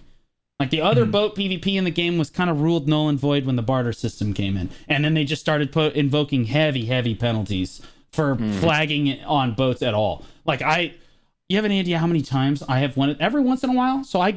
So when I had a level 60 barter, I would sail around and I would stock up. You get boat karma for doing various quests and things. You get just over time, you will get your boat karma back, right? And you can basically sink exactly 1 boat before going red. And so what I would do is I would hit maximum boat karma. And then there's always these weird losers that decide that they're going to block all of the bartering auto paths with a raft. They will just put a raft in the exact spot that they know that you have to auto path, because the motherfucker knows I walked away from my computer and the boat's just sailing, right? And you come back and there's like 8 carracks all just clogged up on this raft. It's the most obnoxious thing ever. So every once in a while I would just flag and that raft is dead. And then I would like destroy all your comma. Yeah. It literally, like, if I do that, it almost makes me a red player on the ocean. Just this fun little raft. It's the most obnoxious thing. It's like they saw Castaway and got offended that Winston fell off the boat. You know what I mean? Spoiler alert. But like, so frustrating. So until they fix that, I don't think boat PvP is really going to be relevant. I will say that the Panok Sun, we talked about changes, and like Tilt has said, we talk about it and then it happens. It's kind of weird. But like we talked about the Panok Sun on a previous podcast, where like, hey, you can't even extend your sailor capacity to actually fit it. Boom, they instantly fix it. I'm like, okay. Yep. Well, what if I tell them that? I'm like, okay, well, next week I'm just going to casually mention that there's no gear available for the Panok Sun. Boom, hit the Festa. They're like, green gear for the Panok Sun. It's happening. I'm like, there's blue gear now. Yeah, blue gear yeah, exactly. I'm like, okay, well, what about the blue gear? How much can I get away with here? You know what I mean? The coolest part of that boat is the flamethrower. Exactly. Oh, yeah, it has a flamethrower. Yeah. Yeah, so like, okay, so I have a few people in chat complaining about the naval system. To be clear, there is a repeatable quest that you can do. You can carry a box back and forth in like Velia for like, an hour or two, and you can get all your boat karma back without actually having to be on the ocean. That being said, the Panok Sun, they introduced this thing. They were like, okay, well, we're buffing the carracks, right? They buffed the various versions of the carracks by doubling. Get this, doubling the amount of sailors you're allowed to have on the boat. I'm like, whoa, that changes. That is huge. And so like you guys were like the next. You guys are hitting R. You can't hit R fast enough. All the boat people are like, yo, wait, they did what? Hold on, there's so much more room for activities now. So like I don't know, like you can do a crazy amount of stuff with 10 sailors on a boat, but it also weighs a lot more. So like you kind of have to balance the weight cost with like bartering in most cases. But like it also, I was like, man, that kind of rules that Panok Sun just become because the whole idea I know. So the whole idea of the Panok Sun, well, before the Panok Sun there were carracks, and you picked a carrack based on what you wanted to do. If you wanted to barter all the time, it's the advance. If you wanted to do combat, or you want to do PvE, you pick the Valor because it's got the fastest reload time. If you wanted to be super fast and all you felt the need for speed, the Volante was the bow for you. And if you felt like making mistakes, you could build a balance, So the Panok Sun, it's different. The Panok Sun's base stats are all lower than all of the base carracks. Okay. However, it had way more sailors like slots in the boat. So essentially what you could do is by hiring different kinds of sailors, you could fine-tune this boat to exactly what you wanted, like the specs that you wanted. So if you wanted to be super fast, you could have 10 movement speed sailors and just when you zoom in, you know what I mean, on this box. Or if you wanted to have cannon, I honestly, the coolest thing is the cannon angle, or like the cannon, you can move the cannon. You can almost forward fire your cannons. With 10 cannon angle sailors, you can almost just forward, like I'm literally Davy Jones. He's pretty sweet. So like there's a lot of stuff you could do with it, and I like that versatility. But then they added the more sailors to the normal carracks, and I was like, deflated. But then they announced that the Panok Sun is gonna get a flamethrower on the front of the boat, and I'm like, I'm in. Screw it. I'm back. I'm back on board. Exactly. Now, have we gotten any information on this flamethrower? Like, did they show a trailer for it or anything? It's on global. Yeah, there was a little GIF. Yeah, in one of the global labs. Oh, I think it was last week's. I'm gonna need that for reference. But like, yeah, I mean, like, does this encourage you guys? Are you guys interested in trying boat content now with all these big changes, or are you guys still like, yeah, I'm hitting R? I'm probably gonna get a Panic Song at some point. I actually love the way aesthetically it looks, and they added a flamethrower to it, so I'm sold. That like you had me with the aesthetic, and then you were like, oh yeah, and now you actually really want to make it. Here's a flamethrower. I was like, okay. Tiltus, the boat is literally a floating cardboard box. I the way it looks. What do you mean you like the way it looks? It's looks literally just a cool. box, man. It looks cool. You leave It's me the alone. least cool looking boat of all 5 boats. Honestly, the balance looks pretty cool. The giant antlers on the front of the boat's pretty sweet. It's just a terrible boat. But like the Panax is just a box. So like you're thinking about nice doing to it. my box. So, yeah, like, I'm probably gonna start like very soon, like probably this week on getting it. the weekly's pretty easy. Yeah, the weekly's pretty easy. The crow coins make me cry, but Good luck. Yeah, we're all we'll counting figure on that it. out. Yeah. Yeah, we'll figure that out at some point. Yeah, the crow coins are kind of rough. Jay, you've talked to me before. You've been like, Blue, I really want to get into Crocs. Yeah. Let's do it together. And then every time I'm like, Jay, I'm doing Crocs today. He's like, oh, I'm busy. I'm like, what are you busy with? He's like, I got to run the dungeon for the 38th time, man. There's nothing I can do. I blocked this time off. Nothing I can do. So, Jay, are you actually going to try boat content this time? Yeah, okay. After they add the quality of life changes, because the biggest one, to be honest, was the ocean currents. That was like the most frustrating part about doing Crocs was the ocean currents, because they would just literally slow you down like 50% if you're against the current, and there was nothing you could do about it. But now they're removing the currents, and so the only thing you have to worry about is it's the winds, which you can do something about, which is raise or lower your sail, right? If you wanted to go with the winds or against the winds, you know. And I was already heavily considered grinding for the null a while ago, and I still do want to collect this treasure in the future. So yeah, I mean, additionally, with the recent doubling of the cabin size, like to put in perspective, guys, before it had 50 cabin size, which you could fit about 5 of those innocent sailors, right? Innocent goblins, I think they were, and they give it 3 to 4%, if I remember correctly, like speed wise, and so that's 15 to 20% more speed. But if you double that, that's 30 to 40% more speed, and that's kind of massive, you know. You seen the turning gif yet? The turning gif? Well, there was a turning gif. Somebody literally just doing straight donuts. It's insane. Really? The speed at which they could do it was so fast that they literally would volley with the right side of their boat. They would turn a full 180, volley with the left side of their boat, and before the volley from the first right side hit, cools the down. left side was already Oh my in the air. God! What? That's It was crazy. insane. Summoner's drift situation. You're literally just drifting. Like, it's so sick. It's so cool. With the doubling of the cabin size, I would like them to sort of change how, because right now when you try to hire sailors, right, how people would generally do it is they park 3 alts at the Portafuria Beach or the Velia Inn or the village in Ilia Island, and you would check every once in a while if there was the right sailor that you needed.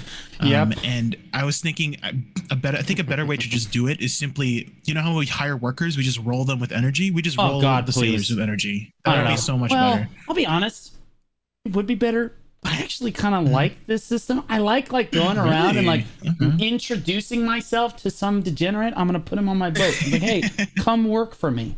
And he's like, yes, I will do that. And some of them, I'm not joking, because some of them you go up and you're like, hey, I have a job for you. And he's like, I don't want it. And then he walks away. Brutal. Yeah. Like, I thought I only had to face rejection in real life, but like that they literally just reject you. I think it's cool. I like going around and like, okay, there's some here and there's some there. I think it would take an aspect out of it. I think the workers should be changed to this system. Really? Okay. I think that you should be able to find workers walking around town, like a bunch of them.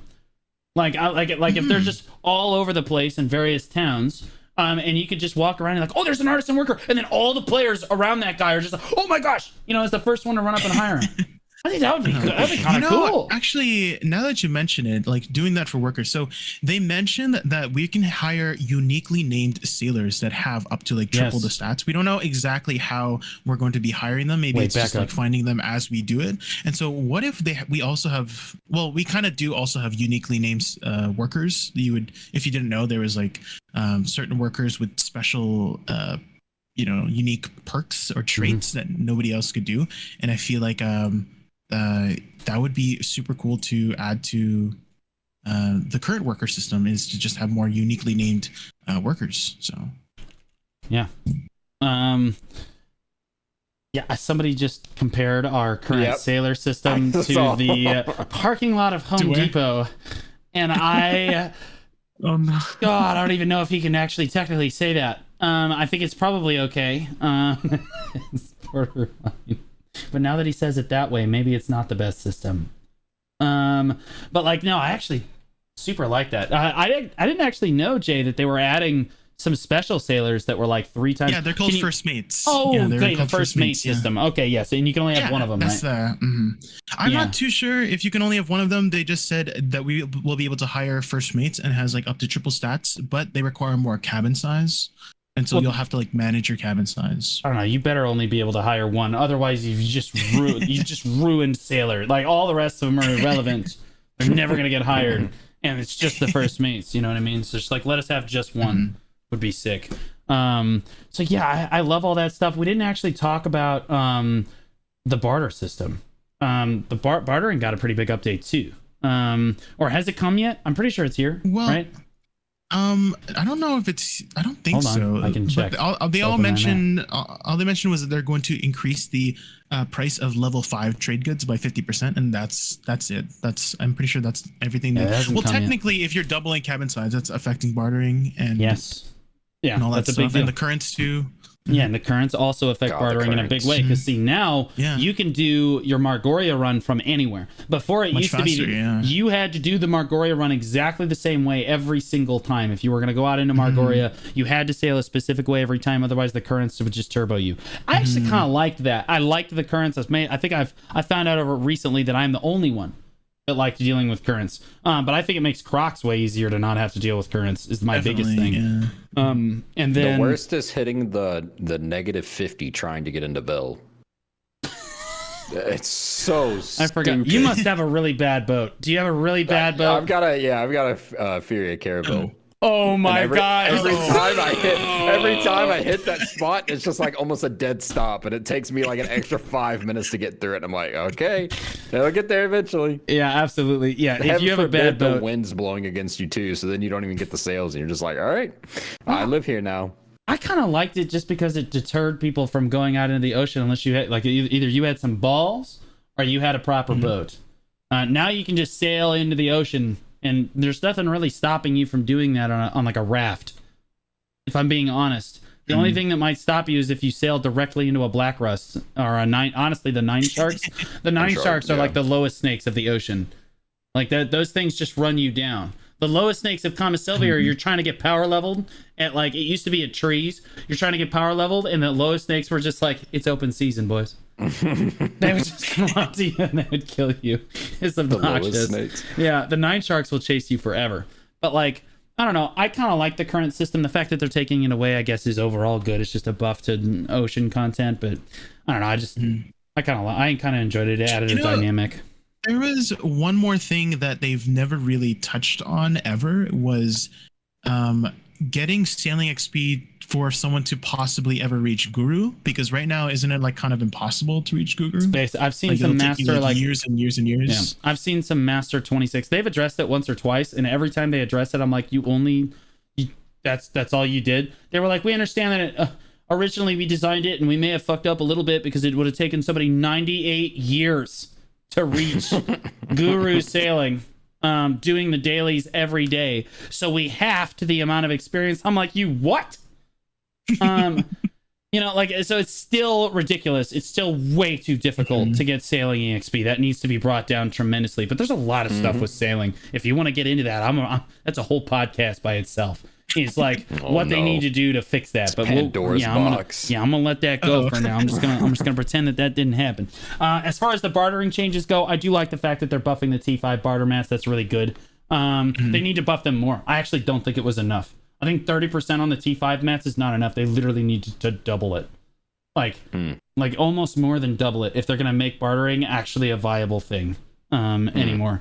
But that's neither here nor there. Okay, we got it. What time? Oh my god! It is 9:46. Hang on. The Eben Ruth Knoll. Oh, There's no stat requirement anymore. Oh, yeah, I know. I feel but that wasn't that big of an issue. Yeah, no, it's relevant but it was people, very specifically one thing that Blue brought up on a previous podcast. It is true. It's ridiculous. You have to have Evan Ruth Knoll. It was actually. I did bring it up. I was like, it's kind of ridiculous. It was you have very to have these specifically, stats. and So I even was if like, you get it. You have to have full blue gear with sailors and stuff to even use this treasure item that you grinded hours for. And they're like, we should change that. And then it happened. It's crazy. I have so much power. when I heard it, I was like, oh.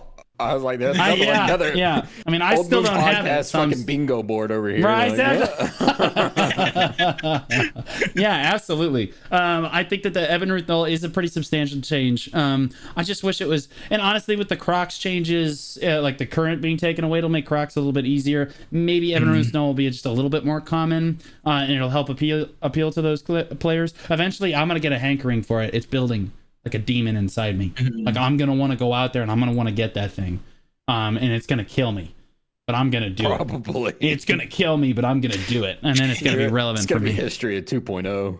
Right. Okay. All right. All that set aside, we talked all about it. I have people in the chat. What about crow coins? Okay. No. These are all next podcast. I really want. We're not. Like Jay deliberately made the outline so that we could get to the forum post, and we're actually not going to get to the forum post.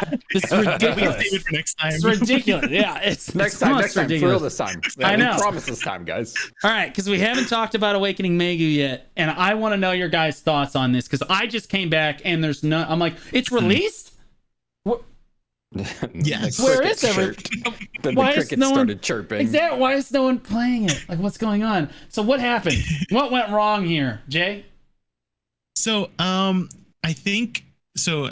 I want to talk about my first thoughts first. So she definitely gave me like Lon and Nova vibes, and a lot of people in my chat asked me if I was gonna try her. And for me, my preferred aesthetic has always been caster archetype classes, and I definitely did not expect her to become this sort of a melee duelist class, right? So she was definitely not up my alley at all, and I was kind of hoping more involvement of the Fox, but in the kit, but it seems fairly absent from her.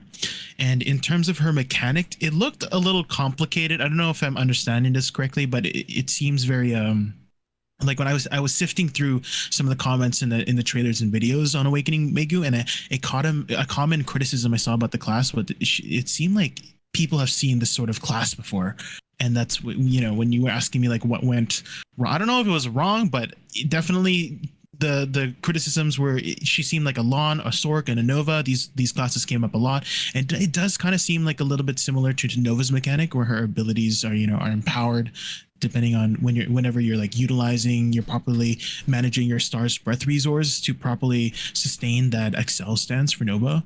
And I think the core mechanic is supposed to be able to upkeep this Spirit Forge mechanic they keep talking about. I did grind with an Awakening Maegu last night at Olin's Valley. I'm sure you might know Samson. Samson was playing Awakening Nova, and he did actually really warrior? Well.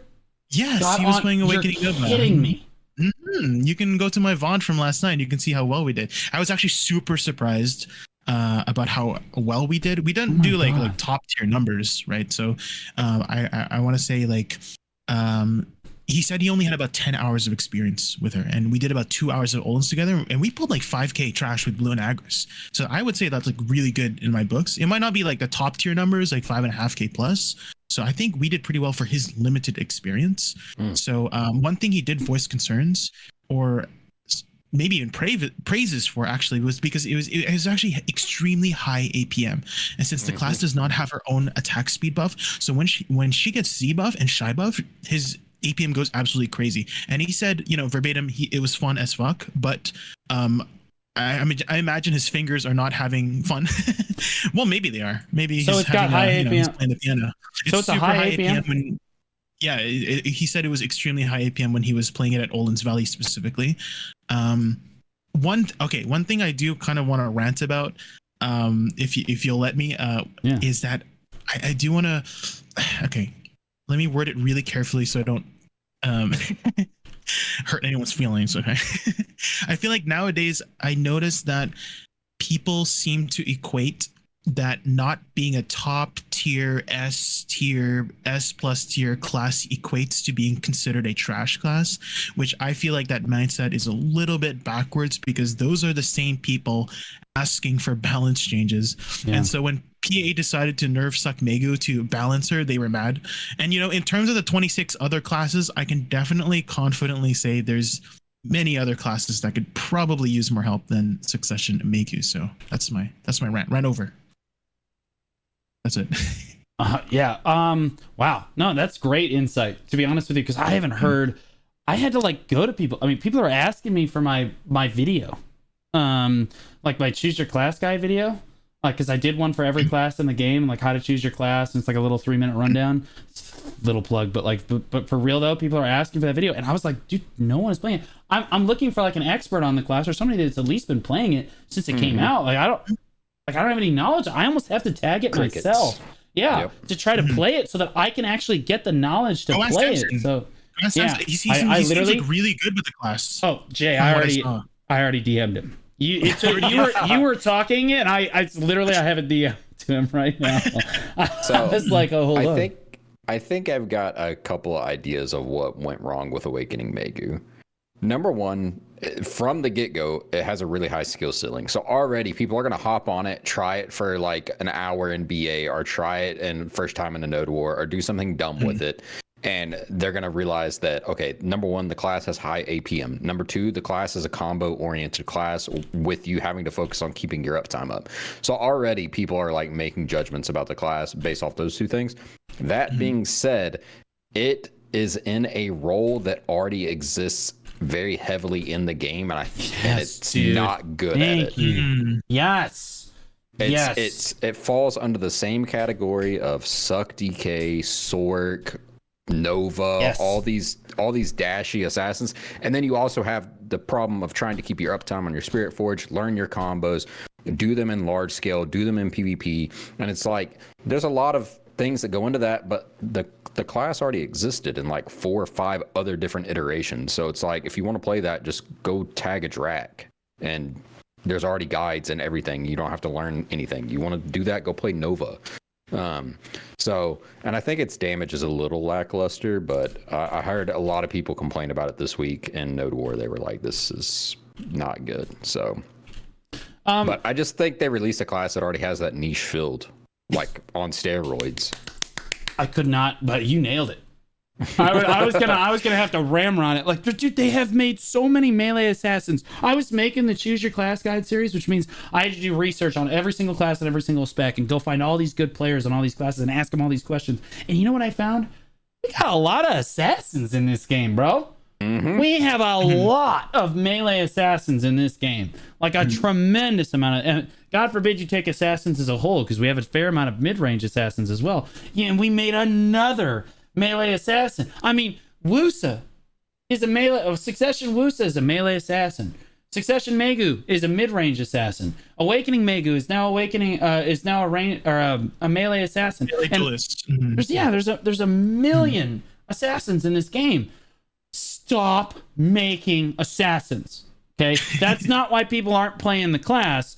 But stop making assassins. It's driving me nuts. It's also killing large-scale PvP. It's really hard to make a guild where you're accepting. I mean, think about it. I hope the developers hear this. It's really, really hard to recruit into a guild, to recruit players into a PvP guild where there are only like 5 classes in the whole game that are actually valuable to an offense ball. Where it's like Staff, like Valkyrie, who people suck at it, so screw that. So Staff, Zerker, like things you can funnel BSR onto. And I'm already running out of. What else do we need? Shy, right? Archer, Shy. No, Archer. Don't insult my intelligence. Like I don't need archers. Staff already has range. Like there's just not enough classes that fill, whether it be like, I hate saying it, but like ranged or melee, like tank, frontline tanks, bruisers, more supports, supports, frontline tanks, bruisers, or even like a frontline tank that is a support. And don't you dare tell me Shy can play frontline, because everything in the game is capped. Okay, so like it's just not doable. So like I don't know, the more assassins you release, I just don't like it, because they just keep releasing assassins, and assassin is the most difficult type of class to position in BDO. Of all like 3 or 4 archetypes of classes, whether you're talking about a support, a backline, frontline, tank, range, whatever it is, assassin is definitely, because you have to go off on your own and figure out where to position, how to engage, really squishy, right? You have a lot of iframes, but maybe you're not great with it. It's very difficult for a new player to get into PvP on assassin classes. It's super, super hard. It's very difficult for them to jump into large scale and actually be effective. They feel like they get in and they're like, I'm just useless. I guess I'll just go play Staff. You know? So like, less assassins. That being said, I think most players don't play something on release if they feel like it has bad damage. Now, if the only problem with Awakening Maegu is the fact that it doesn't have enough damage, which I think both of you said, like, I mean, Jay said that in PvE it's got reasonable damage. That they were pulling reasonable numbers. So that's good. But if the damage in PvP is an issue, that can be adjusted. That's not a problem. Are there any aspects of Awakening Maegu, again, because I just came into it, I just came out of vacation, so like, are there any aspects of Awakening Maegu that make it unique? Like, for example, Awakening Draconia can fly in from off screen. Nova can dash in like really fast, like lightning speed, right? Lons can fly. Wusas can like butterfly step and set up these big thunderclouds, right? And the reflect as well. Right, and the reflect as well. So, like, does Awakening Maegu have anything like that, or is it basically just iframe and drop some damage? It's just a Spirit Forge mechanic, which is basically something we've seen similar before. It's the buff that they have to upkeep when they combo things correctly, so they can get 1, 2, or 3 stacks. So it's the Nova basically, Excel buff. Basically, yeah. You've got a skill that will put down the area that you need to stand in to then cast your next skill, which will be bonus damage because you have your Spirit Forge up. So it's like precast this skill, then cast your damage skill. Precast this skill, then cast your damage skill. It empowers the rest of your skills depending on if you're upkeeping that Spirit Forge mechanic. Right. So it might have bigger AoE or it might have additional hits. So I've heard that it cannot super armor trade, and it is a kit almost completely based around super armors. Another thing I heard in terms of criticism was her small AoEs as well. Yeah, yep, I heard that too. That's what Samson was concerned about, is that her AoEs could be a little bit bigger. Yeah, it's disappointing. It's disappointing to see them. So assassins, the only redeeming thing about assassins is that whenever they release an assassin, it introduces, or traditionally has always introduced, a brand new mechanic to the game that we haven't seen before, a new way to like engage or catch people by surprise. As I said before, Awakening Draconia can fly in and feels really satisfying. It's cool. You're coming from off screen and you're blasting people with dragon skills. Lons are flying over the top of people. Ninjas have their stealth mechanic, right? Like every single assassin class in the game typically has something unique that allows them to gap close and brings a fair amount of like new engage tools to large scale PvP.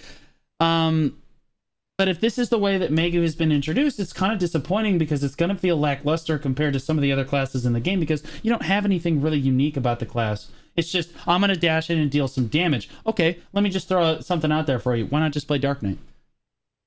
Dark Knight's going to have more damage. That's what you're going to be able to iframe everybody that wanted to play Awaken Maegu, just go play DK.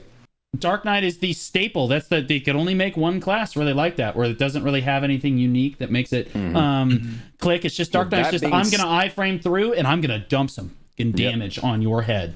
You know what I mean? That being said, DK was the first one that introduced like mid-range assassin-y nukes too. So at the time, it introduced something new. Yeah. Right. I can play with range. I can play. I have more damage than you. I have more iframes than you. So, man, I really wish they would have introduced a better mechanic than that. But like, hopefully, it's actually a mechanic that can be procced more than, say, Mystic's Martial Shard system. You know what I mean? Like, so yeah. I mean, you laughing, but like, I'm not joking. Because that's basically the same thing. You charge up 3 Martial Shards and expend them. Jay just got hit in the head by a beach ball. There was your Martial Shard. Don't stop right now. All right. Okay. Yeah, we kind of ran out of time a little bit on this one, but we can run a little bit over. That's fine. Save it for. Yeah. We can run a little bit over. But like, do you guys have closing thoughts on Awakening Maegu as we kind of go into this wrap things up for this week? Jay, your closing thoughts first, and then your outro. I think she's in an okay spot for PvE, but yeah, as you mentioned before, it is something that we've seen before, basically, right, from other classes. And I kind of really wish that there was I'm always an advocate for like support utility, and so like if I don't know if they'll give, just because based on what we saw right now, it seems like she won't be a class that gives support utility, but I'm always hoping for the classes which support utility. So that's my closing thoughts. PA, if you're listening, please make more support classes. Thank you. Well, not just support classes, all this, not assassins. Everything else but assassins. Yeah, backline, like so any like marginal support. I actually thought that they did Wusa pretty well. Like they gave it Chrysanth, and then Awakening Wusa, although it doesn't, it's not like tanky, and it's kind of like a mid-range caster kind of deals. It actually has like the HP regeneration buff, which is substantial. It's got Chrysanth and stuff. You still have Chrysanth. Yeah, you still have right, Chrysanth. there's some, Chrysanth is amazing. It's so good at Olins because you have 30% movement speed to you and your allies, and you can just get to the next Olin. And it stacks, right? It's incredible. It's incredible. I thought that they did a great job with Wusa in that regard, just because, yes, give us more stuff like that where, sure, the class can feel kind of like an assassin, but it's got like those support capabilities that makes it feel like it can be played with other people, and it's not just a solo class that they're going to players are going to struggle with, you know? Also makes guild recruitment way easier because more guilds will accept more people on those classes because those classes are relevant in large scale PvP, right? And like they're viewed competitively. Deltas? I don't know how you fix Maegu without just pumping up its numbers a little bit. I thought the concept of kind of the combo fighter was interesting. I like that concept because it's not, I mean, it's kind of in BDO, but this one was a little bit more unique, but I think it just flopped. I feel like it's just it's trying to be a niche role that already existed with like 4 of the classes. So it's kind of like, all right, well, I'll just play one of the other ones. But yeah, I pump the numbers up on Awakening. It'll probably be fine. There'll be some people that just love the aesthetic and probably play it, and it'll be another one of those classes you'll see every once in a while. So yeah, I think that Dark Knight is just stronger. It's just flipped. So where Dark Knight is like a mid-range assassin, just like Succession Maegu is.